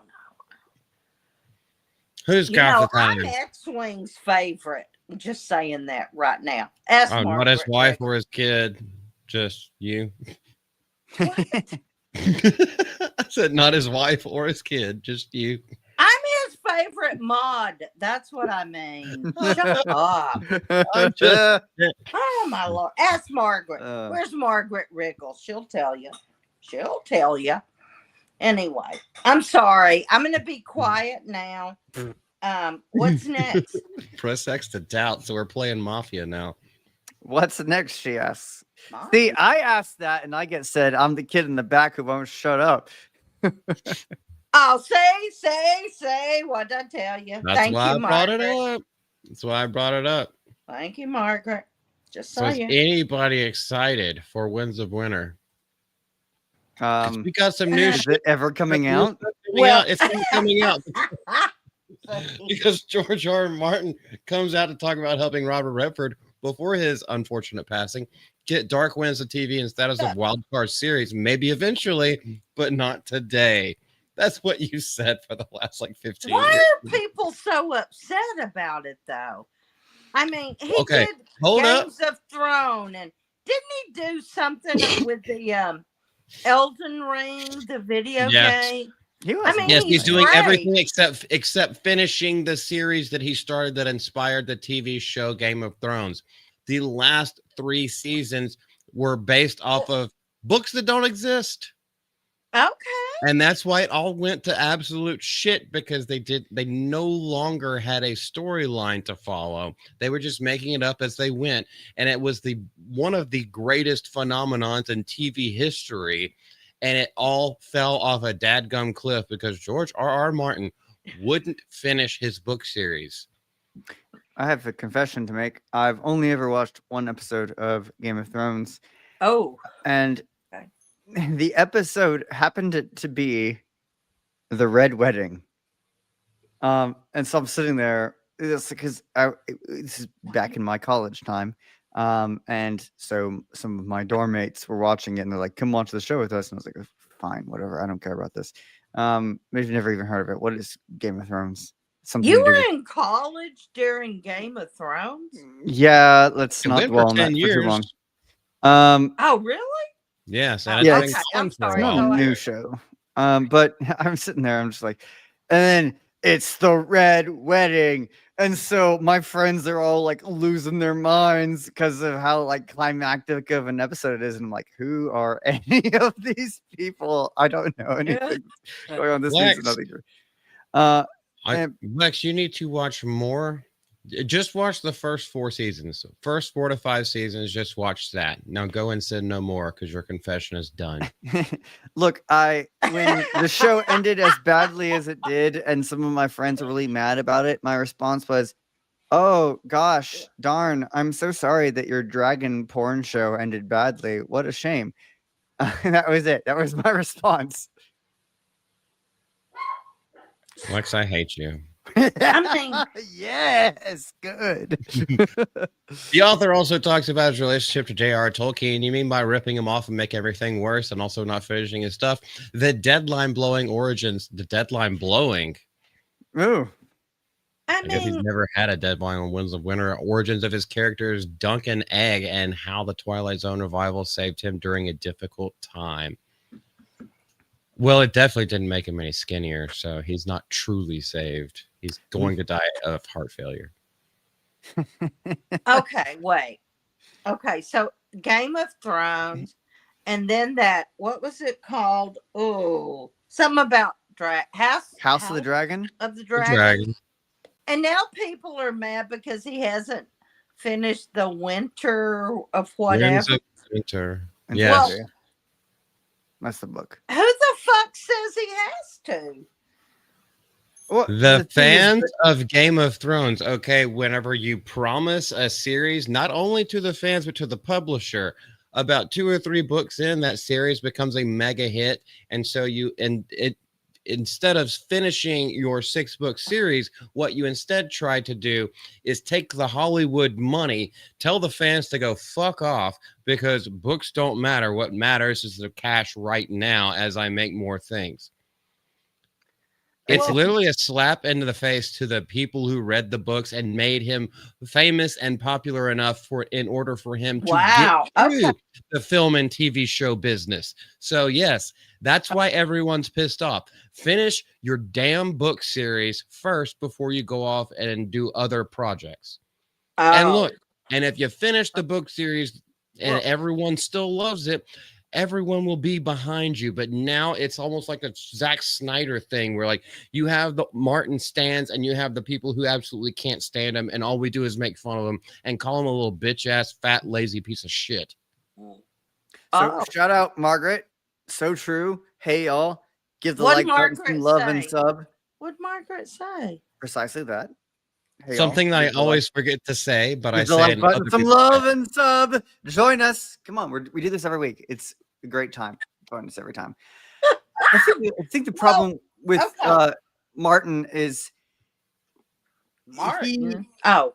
he seems incapable of writing a ending, and I mean that in the sense that the ending of a story typically is the good guys win, and he loves writing tragedy. He loves writing, and then the next oh, you were comfortable with this character, here's something bad that's going to happen to them instead. But it's like, all right, cool, but you need a satisfying ending. You need some closure, and like that he doesn't seem capable of doing. Is from what I know of him is that he doesn't know how to do that, and that's why he hasn't finished all the, what is it, 11 years now? 11 years now, I think. That he Gary hasn't has it finished. to the day. Oh my Yeah, God. I know Gary. I know Gary's counting down, but I think it's at Wow, least right. 11 years. And it's the thing is, But- he likes to write tragedies, and he doesn't know how to write the ending to a story that makes the heroes win. Period. Why do the heroes always have to win?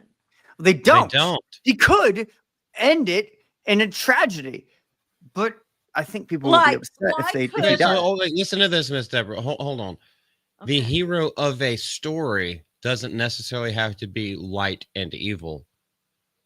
That's why you have anti-heroes and other kind of things that you root for. Okay. The hero of their own story could be a villain in someone else's eyes. It just depends on how the story that is told. But either way, you know, just basic storytelling, the hero has to win. However, to Lex's point, I also think that he writes in a tessellation pattern because everything has to connect. And if one is going to end, something else has to connect on top of it. So I do agree with that sentiment. Miss Deborah, you have the floor. Okay.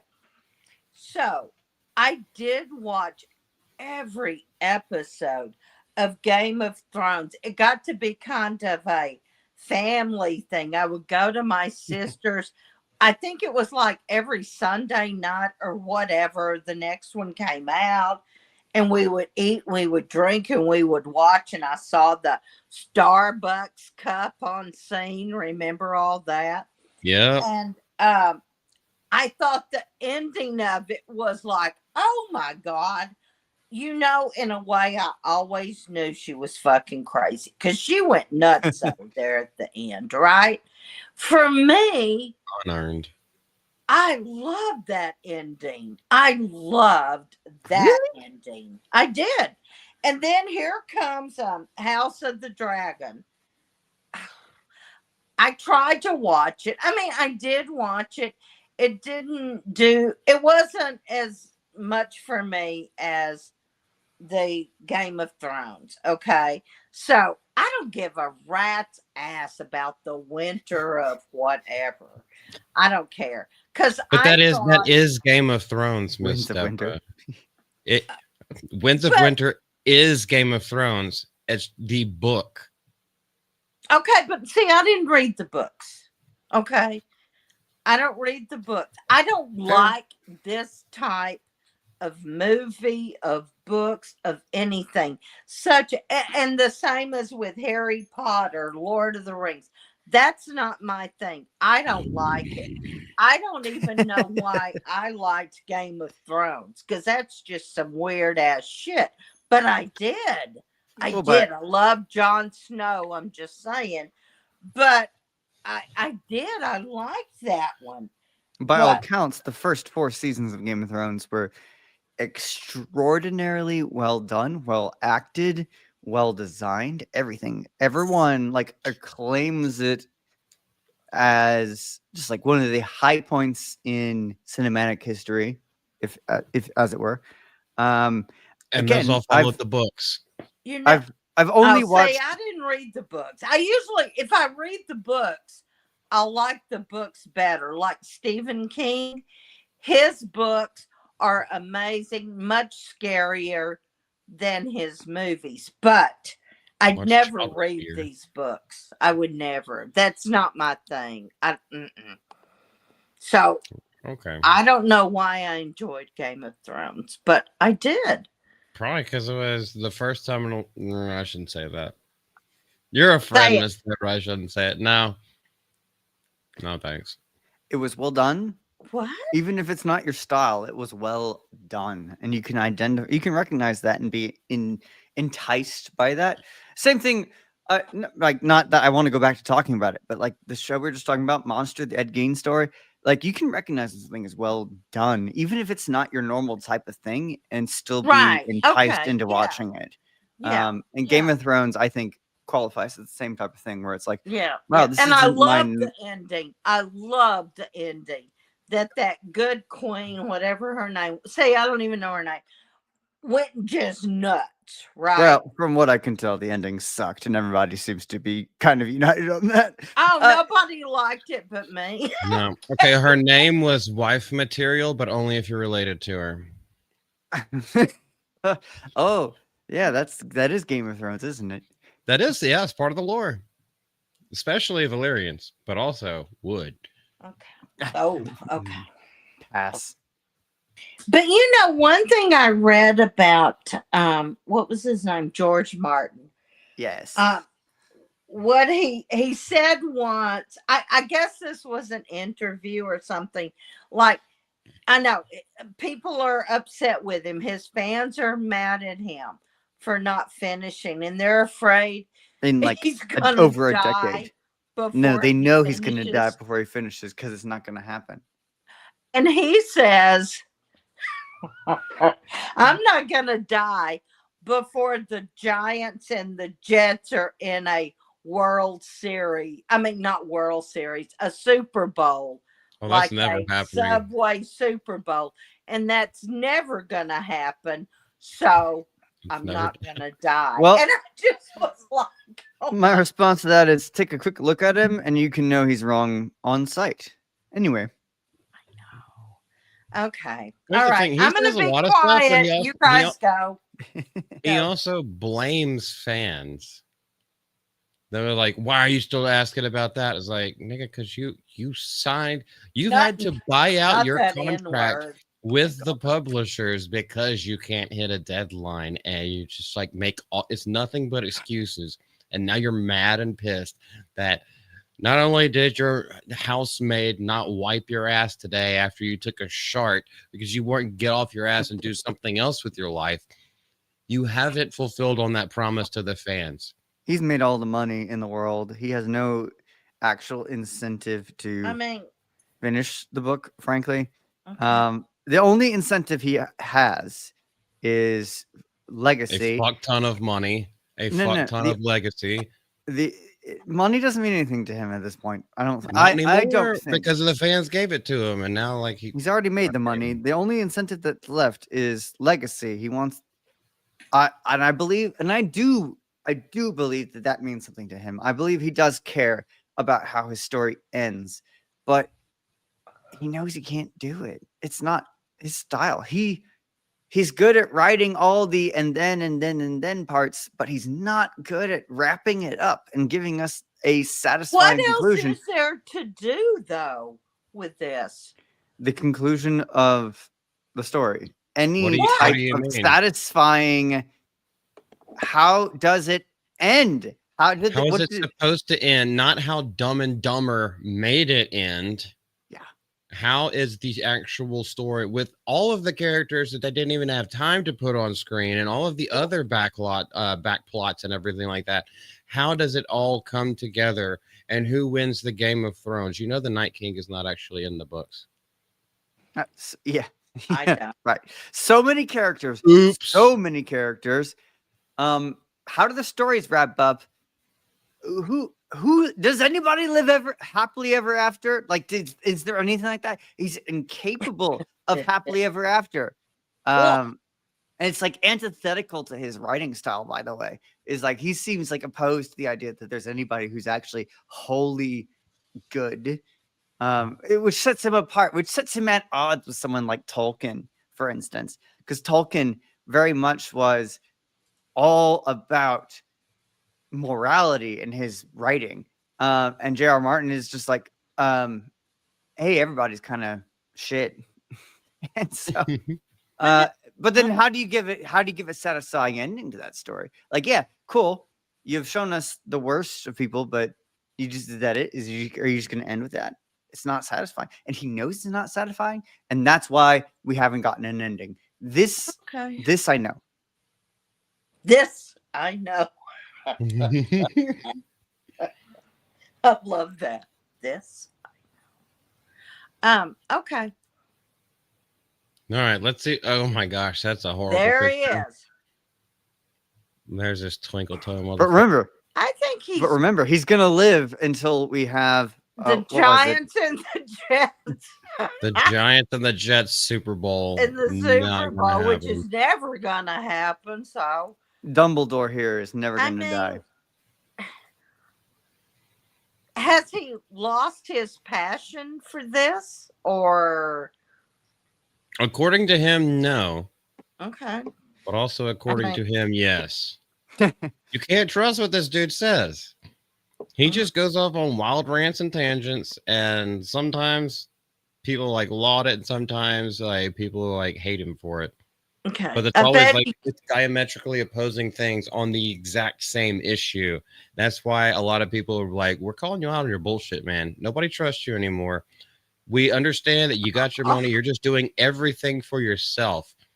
But the obligation to the fans that started you and got you to the place where you could do that for yourself, you have neglected. Therefore, no respect. And I will bitch at you anytime I want to.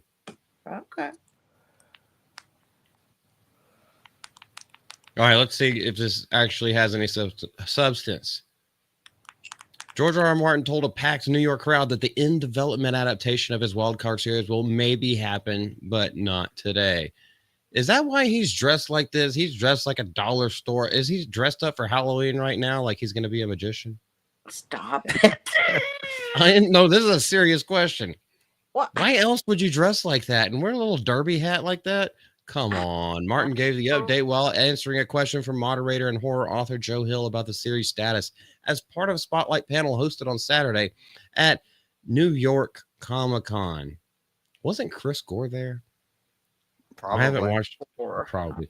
Martin later clarified that it wasn't because he wasn't invested in wild cards. Oh, here we go. This is what we just talked about, Miss Deborah. It's not because he's not invested. It's because of other things. I had a post a month or so ago about this where I just said, yes, I do love Winds of Winter. Oh, here we go. I haven't lost interest in it. I'm still working on it, but honestly, I love these other things too. I don't have any kids, so you have way more time to work on it, especially if you haven't lost interest and you do love it. Some of you probably have kids. What does that have to do with anything? We're talking about you, you single bitch, broke bitch. Maybe you have more than one kid, Johnny and Freddie and Susie. Maybe some of them became cokeheads and you still love them. I love wild cards. What the fuck does that have to do with anything? These are the ramblings of a senile geriatric motherfucker that is never going to do what the fans just want him to do. Well, maybe he can't. I already said He I don't can't think what? he can. He can't. Maybe he no longer has the ability to write to complete it. Bullshit. No, because he keeps writing more shit. Well, for but other not different to IPs. that capacity.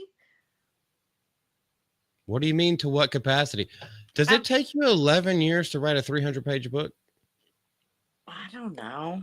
No, mean, that's not how it works. why am I taking up for this bitch? I don't even know him, but Like I said, I don't think he ever had the ability to end the story. He was great at starting one, great at building some characters that evidently resonated with people, but I don't think he ever had the ability to end the story. I think that was always beyond him. Great authors write the end first, and then Well, go he back. didn't. Well, obviously not. Okay. I Ripa mean, actually asked this obviously question. not. What did Jerry just say? I missed it. Hold on. I need my on. We're talking about my age. We're talking about George R. R. Martin. He said, "Is that neurotic in 10 years?" And so that I highlighted that because it made me laugh. Okay. John, It took me 3 years. I'm not going to say anything else about him because I don't even know enough to say anything except for me, just for me, Game of Thrones was enough for me. But yeah, if he promised more, he should have. Except he didn't finish it. Okay. You don't think that was an ending, Game of Thrones? Miss Deborah, was an ending. I think you are misconstruing the books with the TV show. I don't know anything about the seasons 1 through 4 go with the books. Seasons 5, 6, 7, and 8 are shit that was made up by Derek Benioff and David B. Weiss. Dumb and Dumber. So there was no books to back it up. Like I think half of season 5 was books, and then they ran out of original material, so they made all the rest of the shit up. That's why we're pissed. We want George R. R. Martin's books so that we have the actual canon, the actual lore, and not the bullshit that these two phonies have made up and haven't been successful in anything ever since they ruined it. Right. So the part of the show that people stopped liking was the part where they had to come up with the plot at that point because they ran out of source material. They ran out of the book. George R. R. Martin didn't tell them what was going to happen. Or maybe he did. I don't know. I've always been kind of curious because, like, as I mentioned earlier, I only ever watched one episode. I've seen tons of clips. Make no mistake. I know the plot line. I don't know if, and maybe one of you does, whether or not George R. R. Martin was involved in like the directing of the show and like advising them on the plot lines. But what happened, to my knowledge, is they ran out of source material. They didn't have anything else to go on, so they had to end the show on their own. And that is the part of the show, the last couple seasons, that everybody says, "Wow, that fell off. It started great." And then ended terribly. Yes, he was a writing consultant and producer for the first 4 to 5 seasons, and then he left.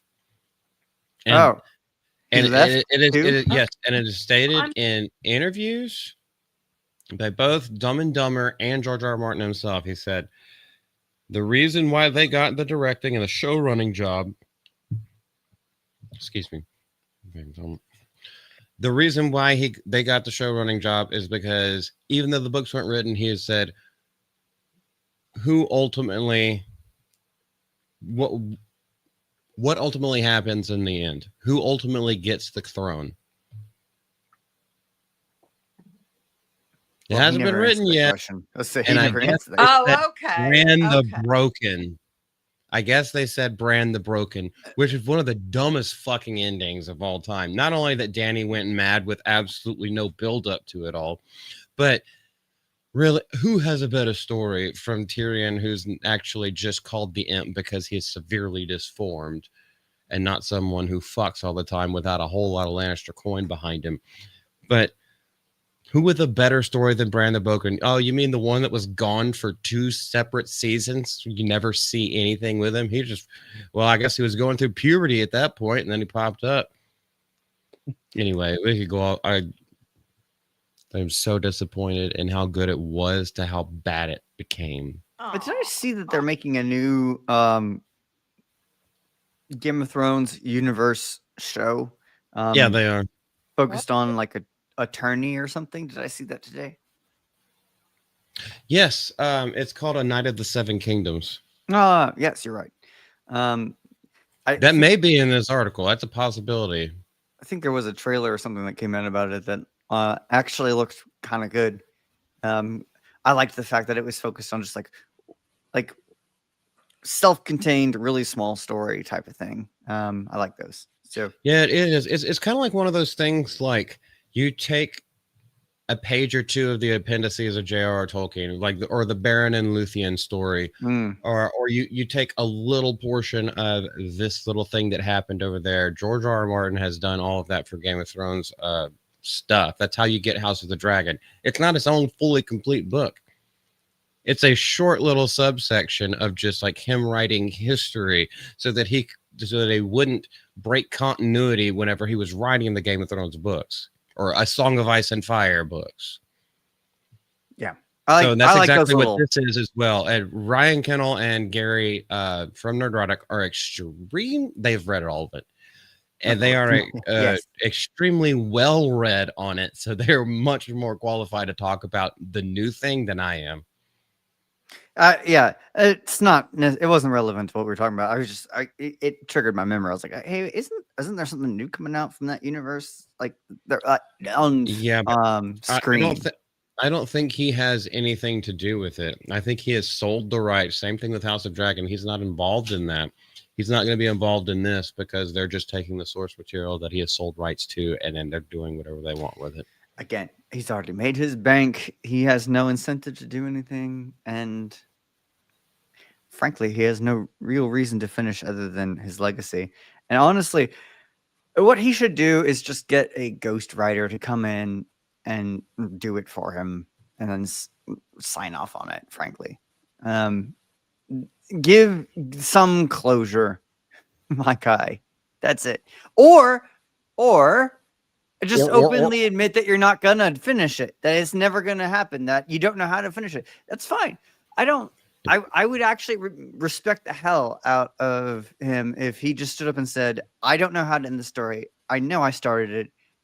I don't think I can do it." Fine. Yeah, it's like I would have more respect, but I would have had more respect if he had said that a decade ago. Right. Saying it now, it's like that. I guess I respect you for that, but it's still a cop out. You had all this time. Oh, poor guy. What's poor about him? I don't know. His waistline? I don't feel bad for him at all. His liver probably at this point from digesting all that. Okay. Well, I can't judge him on his liver. I'm sure mine. I don't even think. I'm sure mine hates me. So. We don't even have one anymore, Miss Deborah. We don't got to worry about ours. Nope. I'm sorry, guys. I guess I didn't realize the significance of this third. What is it? Winds of winter. What?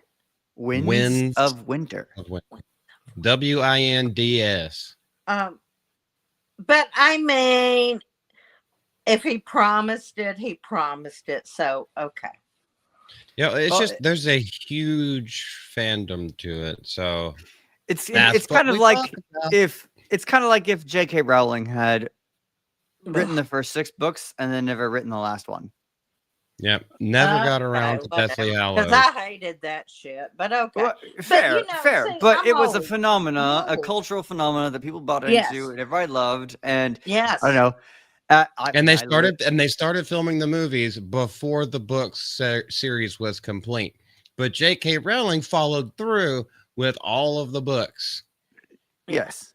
before the films were shot. So Yes. She did. So she gets more respect than George R. R. Okay. Martin. All right. Also, She's the I winner. love the Harry Potter series. Um. That doesn't mean I have to agree with her political statements or anything like that. Oh, But no, her like I do politics are love that trash. series, Yeah. and she gets mad respect because she does what she sets out to do. True. You know, I grew up. I'm of the age that when I was in like grade school and I think maybe high school, the books were still coming out. Each year, the day the book came out, I read the whole book that day. I like Yep. every one of them. Yep. It was like even the later ones where it's like, oh, this is a 400-page book. Doesn't matter. Goblet I laid on my of Fire was like 600 pages. yeah. Wow. When Goblet of Fire came out, I laid on my bed that day and I read the whole thing cover to cover nonstop. That I was glued to it. I loved it. Her politics are absolute ass. So, That's okay. but she could write. The woman can write. Okay. And Oh, I would have yeah. been so mad if she had written all of the books except the last one. Okay. Especially. Can 'Cause we it- this- talk about? Hold on. Can we talk about Elvis? That sounds like something you would say. I did say that. I'm sorry. Go ahead. I was like, no, that just draws the straight parallel between why people are mad at J.R.R. Martin. Yeah. J.R. Martin. And why people I aren't mad get at it J.R. now. I just didn't realize it was that important, I guess. Miss Oh. Deborah, you know what circles you run in? When we nerd out, we nerd out. I know you guys are nerds. You know, Mhm. I'm rock and roll, Yes. peace and love and drugs and I mean, you know, you guys are nerds. You are? I'm But go I'm ahead. stunned. I'm shocked. Shut up, Lex. No, I mean the Nerd. no, Nerds? nothing. I have How nothing. very dare you. I have Goodness, Jeff. nothing to say. Nothing. Well, there's more to I talk will- about. I'm wait, sure about that. Lex. I will say this. A few nights ago, Malty and I had a conversation, and someone else was on the phone too. I won't say who. Oh, we already said I it. was like, "What? I said it at the beginning of the stream. No, you didn't." I did. Then I was drunk. Well, not Okay, no, then. I said who the other person that we were on the phone Oh, with okay. was. I was drunk. I'd had a horrible day. I was drunk. There's no telling what I said to Malty, but I mean, I'm just who I am. I can't help it. When I'm drunk, I'll tell you I am drunk. But I get why now the fans are so upset. I do. If he promised it, he should deliver. Okay?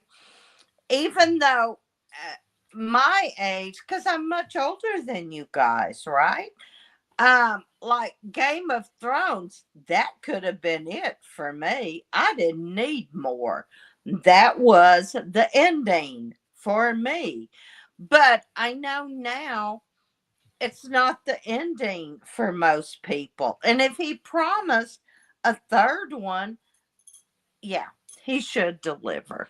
So That's all I'll say. Or at least admit that you can't. is my Yeah, thing. or just say, I don't know what Mhm. to do. I don't have it. Be But real, anyway. nigga. Yeah. That's all it takes. Don't say that. Stop that. Lex, don't say that word, okay? Because we cannot say that word. Oh, Why I'm can sorry. we not say it, but other people can? That Did sounds I- like I don't know, censorship. but I. Censorship. Okay. I try not to say anything I wouldn't say in front of my students. I do slip up, but I try not to say anything I wouldn't say in front of my kids. Oh my I say it in God. front of I black guess people. that's I the don't care. reason I'm not a teacher, because you do good work, Lex. Yes, but enough about me. What else? What else do we have to talk about? You know. Enough about him. Well. What's next? This is the ending topic, and we're ending on a high note because we have good. had a lot of a little bit heavier and heavier topics tonight. Are there people in the chat still? Yes, Miss Stepper. Shell, just Margaret, the John three of Ambler, us. just JK is still here. Other people Oh, are just lurking. We still have JK. And to everyone watching this on Restream, thank you for coming. Thank you for watching. I hope you can join us sometime live. Aw, Yes, you that's will have so a good nice. time because this chat never stops, and I absolutely love it. It only stops when we're talking about really heavy issues, and then John will Except come John in. Ambler, he's an Yeah, ass. he'll just make sex jokes. I mean, John is, well, okay, John, you're an idiot. Stop it. I have to say that. Yeah, and join I'm our there's pretty sure chat. chat. Jerry is still here too. The last time I Join saw our it. chat so we can bully you. Come on. Step Hell up. Step yeah. Up. And here's Let's JK. go. the thing, chat. I'm not always here. Oh, So- yes. Oh, yeah, that. So, So come back. Yes, this this is our one. last topic. Charlie Yeah. Kirk's Turning Point USA Oh. sets all-American halftime show instead of the Bad Yeah. Bunny in protest of Bad Bunny's Super Bowl performance. And if you guys don't know anything about this, Bad Bunny is a Puerto Rican, which is an American territory, I'll be right yet back. says that he will not say anything. He will not play anything in the contiguous 48 states. No, wait, what? The contiguous, the Yeah, landlocked. no, I 48 understand. I states. understand that. But all right, full disclosure. I've seen plenty of headlines and comments about Bad Bunny. What the heck is Bad Bunny? Bad Bunny is a rapper, and this is what he looks like. Oh God, Is a Puerto That Rican says why piece I of don't know anything shit. about him. That's what I was gonna say. Who is Blue Bunny? I don't even know. Exactly. I have never heard his music, but I also have Spotify, so I only listen to the music that I want to listen to. So that's not even a subtle flex. the Fuck Super this Bowl motherfucker. I don't listen to the halftime. radio. So That's a who's doing the mediocre, halftime show in 2026. Shut the mediocre fuck- rapper. What about him? Why do we why do we care about this Why does mediocre anyone rapper? care? Because even music has turned into team sports. Turning Point USA has announced that it will be hosting its own Super Bowl halftime show in protest of the NFL's official headliner, Bad Bunny. Do you see how one of the liberal trades just worded that little paragraph? Yep. Actually, it's just a sentence. Because music has turned into team sports, we're going to bring politics into it. Oh, They write as if they're not writing for one of the teams. That pathetic, utterly pathetic. Oh. Yes. Strangely, they don't realize their own hypocrisy. The right-wing organization, oh my goodness. Oh, It can't be Republican, can it? Or it can't be free speech, which was founded by late Charlie Kirk. By the oh my goodness. Okay. You know those right-wing I'm getting values, like angry now. talking to I'm getting people angry. and trying to have conversations? Yeah, those right-wing values. So unlike the left-wing values, shooting somebody. I'm gonna get mad too. I'm gonna get mad too. Look at me. Yes, Lex, I'm getting a little bit angry about this is for you, Lex. For some carry rapper. Oh my gosh, who listens to this trash? posted My about it goodness. the right-wing organization All American halftime show. You do know what All American means? It means all Americans. Yeah. Which means we're not going to bring this anti-American bullshit into it. But what you want to do is you want to throw these little things in here. The late Charlie Kirk, or how about just by Charlie Kirk? Yeah. Keep his name in your mouth. Keep his debates in your mouth. Keep it on your mind. Keep How the about way the that he martyr Charlie the way Kirk? that he loved his family, the way that he raised his kids. Always keep those teachings with you. Sorry, those are all right-wing values, Multi. You need Yes. to get educated and get woke. So Shut the fuck up, bitch. Yes. Oh God! I That's just what I tell people spit to their all face. over my screen. Oh, my- Yes. damn it! Oh, that's so Okay. good. Oh, Okay. okay. All right, everyone. Okay, let's go into it. I really hate the way that they write this shit. The post links to a survey that allows people to select which music genres they would like to be featured in the big game. Genres in plural, which means it's not just going to be one performer, almost like they're going to have an entire show. Anything in English, Americana, and worship.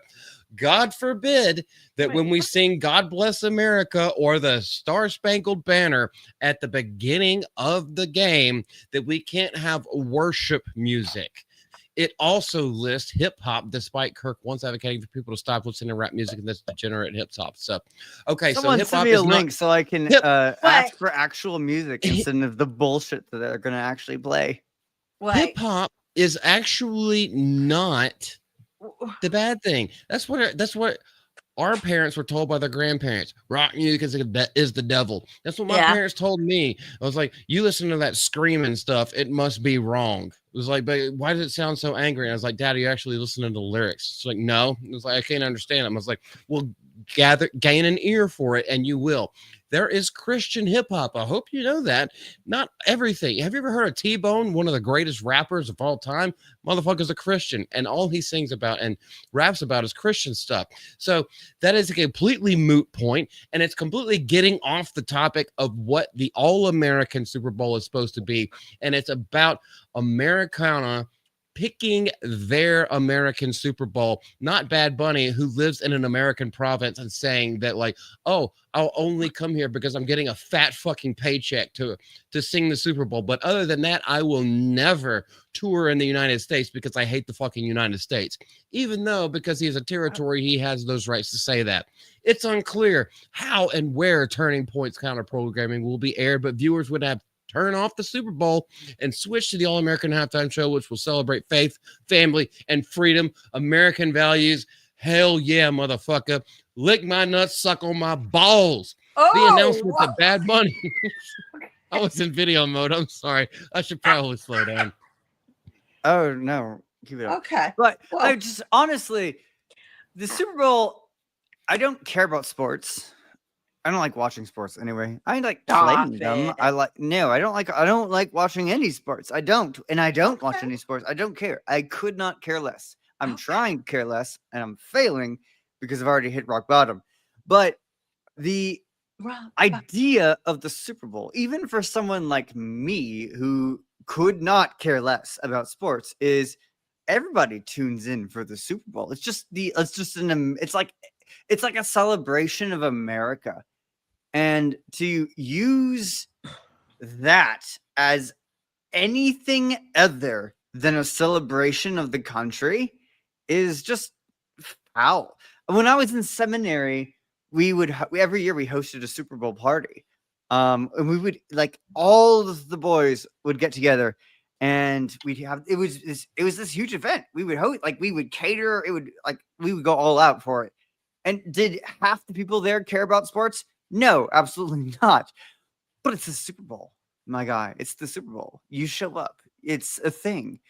And to turn the halftime show into anything other than a celebration of this nation is just foul and pathetic and anti-American. Yeah. When did it start? Multi probably knows. When did the Super Bowl halftime show start being so not American or not music most Americans even recognized? Well, so they've had I think because I don't know who Blue Bunny is or whatever the fuck is I have never heard anything from Bad Bunny. Bad Bunny. Okay, whatever. I have never I'm- heard any of the music, but I also don't listen to that type of music. No, but I mean, but there've been stuff that everyone, as far as the NFL is going and concerned, everyone's going to look to Colin Kaepernick and BLM whenever that started. But that didn't necessarily mean that the halftime shows were anti-American. Wasn't last year Usher? I think last year. I think so. Yeah. I think last year was Usher. I really Rihanna. enjoyed that one, other than Alicia Keys, because that bitch can't shut her mouth, and she also can't sing. She's always flat. Have you noticed that? She is always flat. She's never on pitch. It pisses me off. I know. Wasn't Rihanna before her? I don't know. 'Cause I don't see every single one. I remember the Katy Perry one. I remember Ludacris was there with Usher because he made an appearance. I remember when U2 did it, and I turned the thing off because fuck U2. Oh, I don't like Yeah, it. there. You know what? I went to one Super Bowl my whole life. I want to say, I think it was in Houston. It was during my Aerosmith days because they performed way back when. And it was so fun and so great. And everybody was so happy. And now it's like Super Bowls when we all go to the halftime. When we go to the bathroom, refresh our drinks, I mean, at least for me. And it's like, it's not even something to look forward to anymore. Like, Blue Bunny, what's his name? Bad Blue Bunny. That's what I'm going to call him. I mean, I don't Bad even know Blue who Gum that Bunny. is. Why is he our Super Bowl halftime show? You know, there was a rumor about Taylor Swift. I'm not really a fan of hers, but I would rather it be her than this bunny thing from Puerto Rico. She does put on a hell of a show. She puts She on a hell of a does. show. I know. I watched the Eras tour. You did? Of course I did. Yeah, call me a simp all day long. I don't give a crap. I've already explained this a million times. She would put on a good show. It wouldn't be lip synced, and she can hit all the notes. She would play the hits and the classics. For sure. Yes, she's good at it. This dude, I don't know. And well, oh my goodness, there's just so much to it. I mean, like, why do these people have to run their mouths? You're supposed to be an entertainer. You're not a political entertainer. Right. If you were a political pundit, I could understand you saying these kind of shit. Like, but you are just an entertainer. You just sing music or rap music. I don't even know what his music sounds like, but I'm assuming that it's very low IQ. And so why do you, if your music and your lyrics are low IQ, why do you get to say, well, not why do you get to say, but why are you saying all these political statements and being like, oh yeah, hopefully my fans can fly out to other places just to see me because I'm not going there to the homeland. God, I mean, except for this one giant paycheck. Except for this one giant paycheck where a lot of sex trafficking happens and where a lot of people get kidnapped and all this other kind of bullshit. There's going to be tons of military. Oh, well, I'm not coming if there's ice. And then Trump came out and says, like, there will be ice. Yeah. Ice will be at the Super Bowl. Shut up, silly woman. No, that's all right. Go ahead. Go ahead. Trump quote. Go ahead, Lex.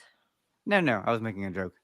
Well, I mean, okay. Number one, where is the Super Bowl next year? They have announced the stadium. I can't remember off the top of my head. I know. It has been announced. It's not at the Superdome. I know that. No. I don't think it's New Orleans either. But anyway, here's the thing that's so scary. And it doesn't have anything to do with Blue Bad Bunny, whatever he I is. love it. I love it. It's like it's so scary these days to even go to a big event like that. Levi's Stadium in Santa Clara, California. The Who home of plays the, there? the home of the San Francisco 49ers. Oh, 49ers? wow. Wait, Okay. Okay. isn't the Ooh. 49ers open? The 49ers don't have a dome, do they? I have no idea. Uh, Don't, pretty sure that's again, I open don't there. watch the sport. well, they didn't used to. I don't know if they do. You know, baseball's my jam, so I don't know. But it's so scary these days, guys. Even this weekend in Dallas, there's been so many shootings at a club, at a shopping center, and it's like it's so scary to go anywhere. You just don't know who's there, what's going to happen. And then we have this bad blue bruised bunny, whatever, saying all this shit. Yes. And he's going to perform at the USA Super Bowl. And it's like, oh, I'm so scared for our world. You know what? I'm really so scared. I have a 6-year-old great nephew, and I'm so scared for him and his future. I know that's off topic, but No, it's just- family is on topic because we're talking about America. I Faith, mean, family, I don't know what's country. happening. What's happening? It's awful. You What's are this- correct. What's this from Awful. Homeland Security? So, Christy, I referenced it a little bit earlier, like a couple of sentences ago. The Secretary of Homeland Security. All right, let's go. The announcement that Bad Bunny, one of the most famous music stars in the world. That's debatable. No, he's not. I've never heard of him Okay. before this year. Famous. We're gonna have Beyonce, Taylor Swift. You could go so far to say like the old '80s bands. Ozzy Osbourne. Literally Black never heard a Sabbath, single song of his in my life. You've Not- never not heard one. of Ozzy Osbourne? No. I've never heard of Bad Bunny. Not Oh. one. Not Okay. one song. All right. So like Say I've heard of Ozzy most Osbourne. famous, like people know Cardi B before they know this nigga. Will perform at the 2026 Super Bowl, sparked an immediate right wing backlash. Look, it's a right wing backlash. I don't even know who that is. I know. Yeah, and look at this. Here's the thing. In this article, What? it That doesn't is even right quote wing. him. It doesn't even quote him whatsoever. They're trying to hide what he actually said. Skipping the United States on his last tour due to fears about his fans encountering ICE agents. His What- fans What encountering does ICE that agents. say? I mean, It sounds like he's inciting violence and just in Spanish.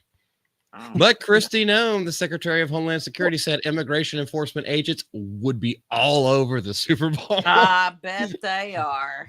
because the only people who should be attending the game are law-abiding Americans who love this country. The only people who should be attending anything in this country other than a deportation plane booked by Donald Trump himself are law-abiding Americans. Oh my God. End of sentence. House Speaker Mike Johnson said booking Bad Bunny was a terrible decision, saying that Lee Greenwood, I also don't know who that is, would attract a broader audience despite I the do. 80s country icon boasting fewer than 500,000. Oh, look. Lee with Bad Bunny, 80 Greenwood. million. I'm proud to be an American. Each country. Okay. Oh, is he the one that like copyright strikes if anybody plays that, but the president plays it all the time? I don't know, maybe. But I mean, he's an American. He's very patriotic. Admitting I've Blue never Bruce heard of Bunny, them. Same. I don't know. Who chooses that, Malty? Who chooses the halftime performer? Well, it How has does to that be the record labels all vie for it. They look at charts like Billboard. Oh, It also has to go through the NFL commissioners and all that other kind of bullshit.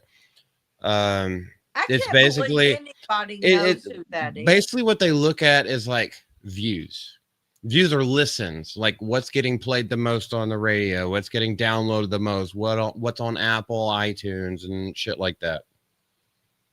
Remember though when it used to be fun and it was a surprise? You remember and when it was- you remember when musicians used to actually play instruments? Yes. Well, Hauser brought up Prince earlier. Yep. Yeah. Yeah. That one was fucking epic. Yeah. You know what I loved? When oh my God, what's the band? The one that's got the moves like Jagger, got the moves like Jagger. Who That's is that? Maroon 5. Yeah, Maroon 5 plays. They actually a good show. They're a good band. Yeah. And I kept waiting, thinking Mick Jagger's gonna show up. That would have been epic. But I he wish they didn't. would have. Yeah. But that was great. It was so fun back then. More on 5. Thank you, John.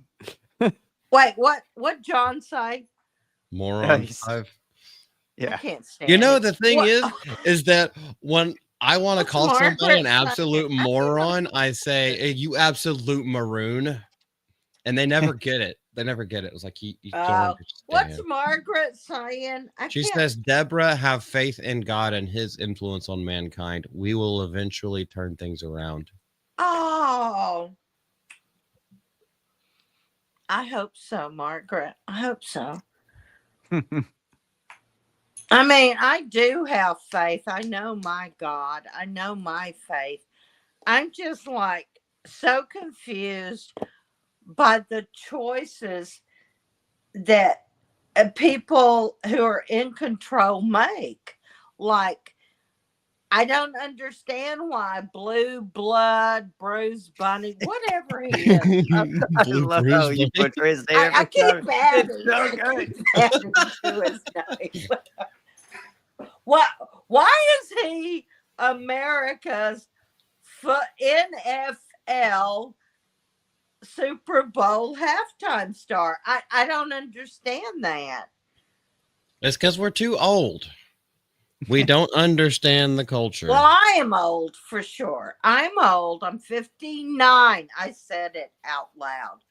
I guess the culture's out there. I guess I'm gonna have to listen to a song so I can roast the fuck out of it. I'm not. I guarantee you, it's not good. I'm not I don't interested. know rap at all. I don't get it. It's probably mumble rap, to be Except- honest. You've got the right to party. That's as much rap. The I'm talking about Beastie Boys. I know. That's it. It ends there.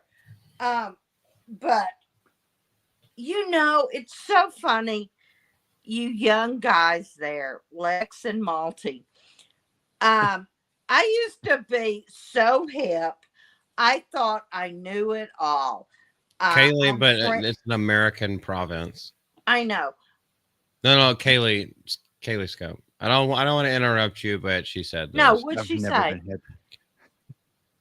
It's a whole thing of trying to expand the NFL to Latin countries or gain Latin fans or some shit like that. And I was like, no, that's No, cope. fuck that. That's copium. not- That's straight up coke. Oh, Mm, so sorry that's some happening. good cope. You know, I grew up in like I sound like Kamala, what's her name? I grew up in a middle class family. No, but I really did. And my parents were so amazing. It was a Christian home, but they let me be me, right? And then I went to college. My daddy worked so hard. He sent me and my sister both to Texas A&M, which Whoop. was not cheap even then. And she was her, I am me. I mean, it's a story for another time. But my band was always Aerosmith, right? Kiss was my backup band. Uh, Yes, that's how old I am. I got to meet them. I got to go on tour with them. I got to be in their homes. And it's like, and this was during their sober time after all the drug stuff. I'm just saying. And it's like, I don't know music today. I don't get it. I don't get the rap. And that's because it's like, I'm too old for it. But Bruce Blue Bonnie Balls or whatever. I mean, keep going. Come on. Keep going. what? How could he be America's halftime show for So the easy. Super Bowl? So many places in this country no longer value the country they're from. By the way, I've got my Aggie ring right here. Got it right here. Oh, you're an Aggie? Oh yeah, I was a cadet. I was a cadet even. And Did guess ya? what? My What? parents were cadets, and my great uncles were cadets back in the 30s. Oh yeah, Look me all and Aggies here. Lex are like And- this, Malty. and I live in Like Dallas. So I anyway, can't wait to meet you, Lex. you already did, woman. What are you talking about? Man, I You fucked already that up. did. Okay. You mean the next time? Yeah, the next time. I can't wait to see you the next time. Oh, I'm so God. sorry. That's so embarrassing. Okay, Malty, go. No, I'm pissed off. Like, I mean, hold I on. Oh, Okay. what you I got? was trying to type something in chat, oh, and StreamYard told me this like, YouTube rejected your comment. They think that it's spam. I'm just like, it's my channel, bitch. Oh yes, flawless StreamYard moment. Yeah, StreamYard go hard, I guess.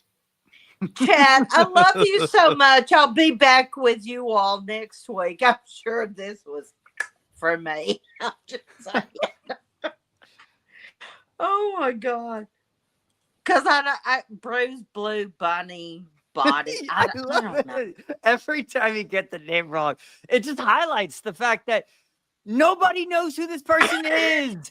I've never heard of him before. Like this past month, I've seen I know. oh Bad Bunny all over Twitter. I'm like, I'm sorry, who? It's Bad Bunny. Yes, don't Okay. confuse it with something else. You might get the wrong company, but I know. it's Bad Bunny. Bunny. Okay. Malty's laughing because I've got it bruised and Y'all see what came up? blue. No, it's Blue Ball Brownie Bruce. Yeah. Bitch brother. But exactly, like who is this? I don't know. Like I said, and I repeat myself, but the Super Bowl hell is yeah. supposed to be like an all-American Oh, thing. Cole Hauser. Even for people who don't care about sports, it's supposed to be an all-American thing. Yes. And to have somebody there who isn't in line with faith, family, and country values, like Yeah. you've lost the I plot, mean, my guy. We've yeah. lost the plot, and as a society, I think it's indicative. Yeah. It's symptomatic of mean, the plague we have. Yes. Yeah, they It have the used Blue to be- Angels fly over. Y'all know what the Blue Angels are, right? Yeah, I do. of course. I Yeah, they have the Blue Angels fly over with fireworks and all Yeah. kinds of stuff. It's Red, white, extremely and blue. patriotic. This is a Super Bowl. This is American Yes. coming Are they together. gonna fly over when the bruised blue bunny is there? I mean, They I'm probably saying. will, and they probably will anyway, and they'll probably hit so the good. deck thinking that it's ice paratrooping in. well, Maybe they what are we should. gonna do? I don't know. I mean, We're do we revoked still have citizenship. people in chat? Yes, we still do. man. I'm so worried. Yeah, that they're Kaylee like Scope going, showed up, so we have her added. Margaret's still Aw. here. Cole Hauser, John Ambler, just JK. Just JK. I haven't seen Jerry in a while, but like, no, we still have 9, 10 Ah. people watching. I haven't scared everyone off yet. John, say something nice about me. Watch this shit, guys. I thought you were saying Tron. I was like, oh god, we're gonna talk about Tron and that No, she won't abomination. talk about that. Ah. No, John, say something nice about Miss Deborah, and then we're gonna end it. John says something nice about me. Maybe that's the best he could get. Oh my God, John. I mean, you could be even more nice and say she's white. What? If it ain't all white, it ain't all right. Oh, There, he fixed it. Oh, He fixed it. oh my God. Okay. Shout out to the mods. Ah, shout out the mods. Wait, you two are mods. The only other mod that showed That's up not today is relevant. just JK. JK has been I a love you, trooper the JK. entire time. That's our Alabama boy. Alabama. Woo, He is a Bama boy. he is. Oh, look, you got a fan there, Miss Deborah. Who? Margaret. I've known Margaret Riggle for, oh my God, a year and a half, maybe. We started out on, can you say other streamers' names? I don't know. Yes. We started out on Beardo stream, Bro Science, and back then it was Beardo and that Brazilian dude, Dan Vask. And then we just You want to say that Brazilian prick? that I Brazilian can't dude. wait That's for what the I next call time it. I see Dan Vask. That Brazilian That dude. Brazilian dude. I I don't know if Lex knows who that is. That's what I'm. know who Dan Everyone Vask knows is. who Dan Vask. Okay. Or everyone in this sphere of the internet knows who Dan Vask is. Really? Okay. I think so. Well, he and I I got heckle him on Twitter too. It's great. Okay, he and I got like this at one time, and we Kaylee, exactly. Beardo made us make nice with each other, so we tried. But Okay, that doesn't mean you succeeded. that's You another tried. story. That's a Beardo, the whole- famous mediator. That's a whole nother story right there. Anyway, Or as Beardo would pronounce it, if you saw that statement written out, is it the famous meditator? It's like, no, it says Yeah. mediator. Oh god. Oh, watching him try and read is so great. It's oh my between, God, between I him love and that Gary, kid. it's so funny. To Oh my watch him. God, he's Oh, such a- Gary irritates the crap out of me because it's like, I know you're smarter than this, but your eyes are so like you need those freaking He's got goggle thick glasses. black It's like glasses I love he him. just can't see it until he I does. Like, love oh it. wait, that says that. Oh, it's so good. And then he gets mad at X-Ray Girl. Oh, it's so funny. I love it. I love it so much. It's and you know what makes that so fun though is just how like earnest it is, how like honest it is. It's totally just people being themselves. That's why people engage with it. That's why people watch it. That's why people like these types of channels. All of the channels that we've just mentioned, they're just people who are being themselves, and that's become so rare these days. Where all these channels and big production things are so artificial feeling, and then you get these channels where it's just a bunch of asshats trying to and fumbling their way through things, and it's just like that's so much more attractive. It's wonderful. Yeah, well, you can tell when something hits us in our feels. You could tell we're upset. You could tell when we're happy. You could tell when like we genuinely find enjoyment or excitement about something. You can tell when we genuinely care and we're focusing in. Because And I'm not saying you don't need no editing or anything like that. What I'm saying is, like, you get to see the range of emotions that all humans go through on a daily basis, but you get to see it live, and a lot of the times with friends. Right. And they go through their things. You may not be feeling the same way that I might not be feeling the same way that Miss Deborah is, but we get to see this because we're sharing this moment together. Well, even tonight, we all haven't agreed on everything, but you know what's great is we can still talk about it. And that's it. Yeah. Well, speaking of talking about things, I think we should talk to God, unless you guys have anything else you want to say. Well, we can do outros later. Outros after. Okay. Yeah. Miss Deborah, anything? No, I'm fine. Thank you. Okay.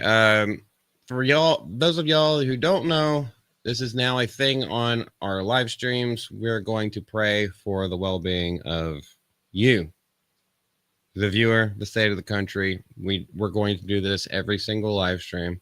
So, Lex, would you please lead us in some prayer? You do not have to partake if you don't want to. It's totally fine, but it's open to everybody. Most certainly. Eternal Father, we thank you for the many gifts and blessings that you've given us. In a special way, we thank you for the gifts and blessings that are so easy to miss, the ways that you have graced us that are so easy to take for granted. Increase our faith, increase the grace, show us those moments that you are active in our lives. And to quote from your holy word, from the book of the prophet Micah, he has shown you, O man, what is good, and what does the Lord require of you, but to do justice and to love kindness and to walk humbly with your God. May Almighty God bless this chat.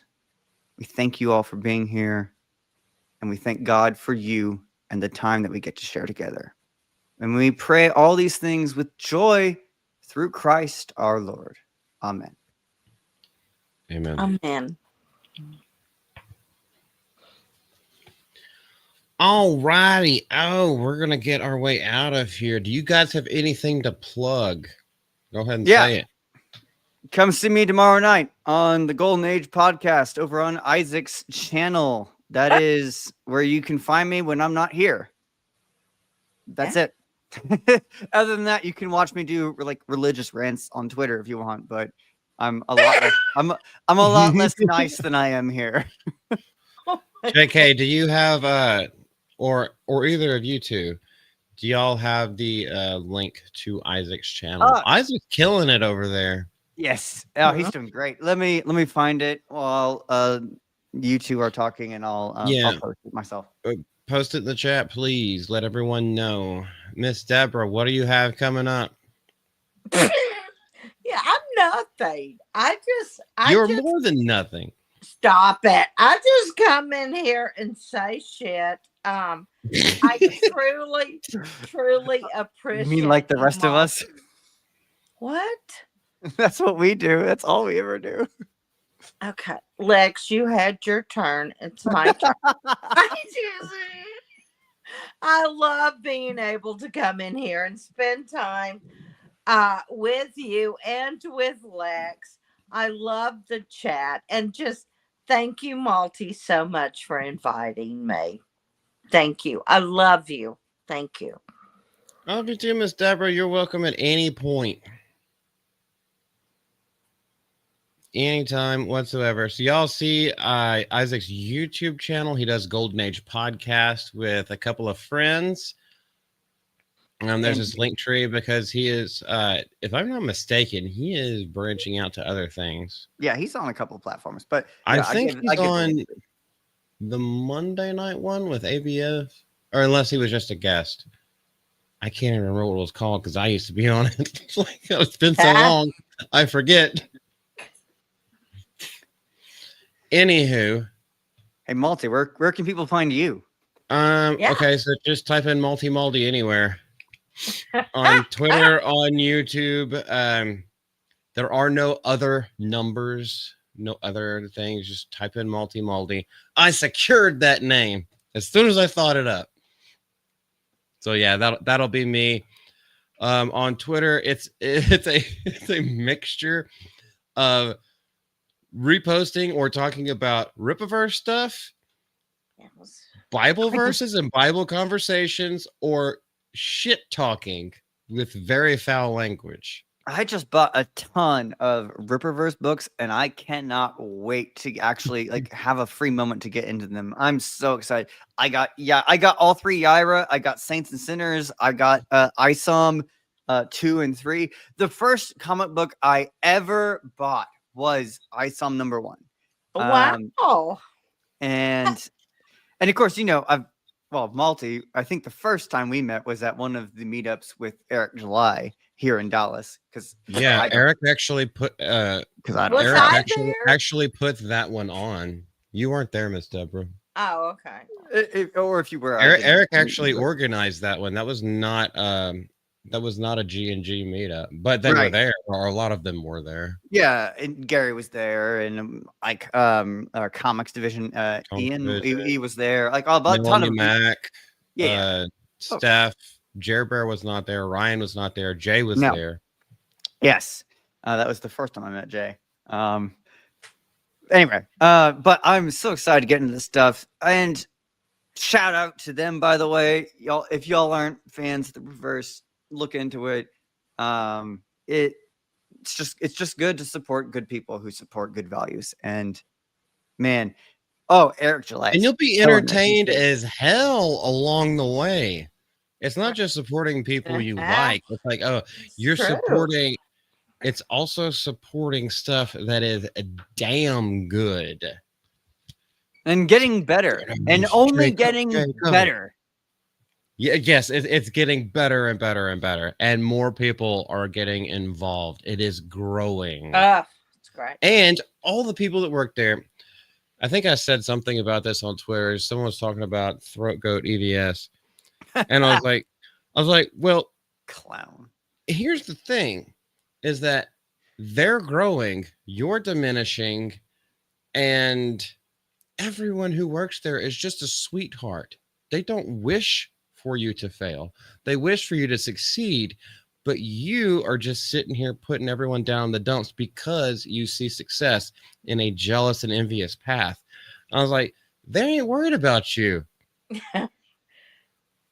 Every single person that works for Rippa that I have met and spent time with in real life, which I think is almost all of them. Okay, all of the figureheads. Right. They're all sweet as can be. They are. You know that meme of the I feel sorry for you, and then the person's response is I don't think about you at all. It's exactly that. Yeah. Eric July every day posts on his page, "Go be great today." Eric July gets out there and tells people, "Hey, you got an idea? Go put pen to paper. Go create. Go do things."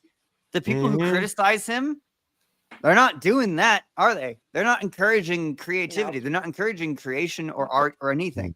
They're selfish and are just bent up about tearing other people down. And Eric July is an example of somebody who's just trying to encourage people to go and do more. You could say they're creating division, or at least trying to. But here's the thing: the fact of the matter is that anyone who has paid attention to both sides can immediately decipher which one is genuine and which one is inauthentic. True. Yep. And again, as we talked about earlier, people crave authenticity these days. That more than anything, they're deprived of authenticity because the mainstream media and all these Disney, the MCU, the DCU, all these big like mainstream stories these days are all artificial, fake, shallow. People are craving something deeper, something meaningful, family, faith, country type values to link all of our conversations together. And you know where they find it these days? Quote unquote smaller creators. People like Eric July, people like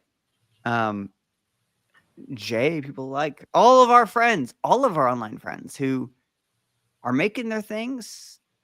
They don't have the big production value. They don't need the big production value because they have heart and passion, creativity, and a desire to make something worth sharing. Agreed. On another note, he hasn't moved pretty much the entire stream except when she went to get a popsicle. So For the record, I haven't I think moved this is a once. well-stocked dog.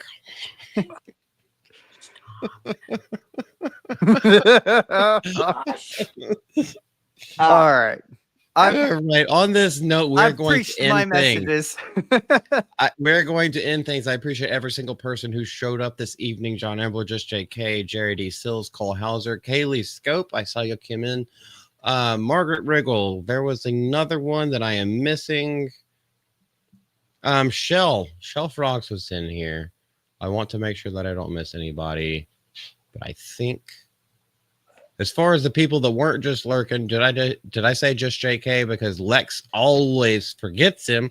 Who? So I'm gonna say your name's asked twice. No idea who that is. And Taylor Swift doesn't suck. She blows. Oh my God. Okay. This Gaming called for- Ronin, thank you for being here as well. Oh, Gaming Ronin was here. See, Jana Banana. Jana Bananas came in too. Jana's Bananas. She is one of the best shit talkers of all time. I love her. She is amazing and great.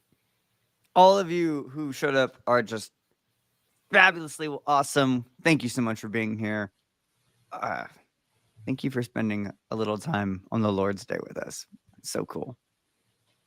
Let's drive this car out of here. Probably off a cliff. Let's go. Hell yeah.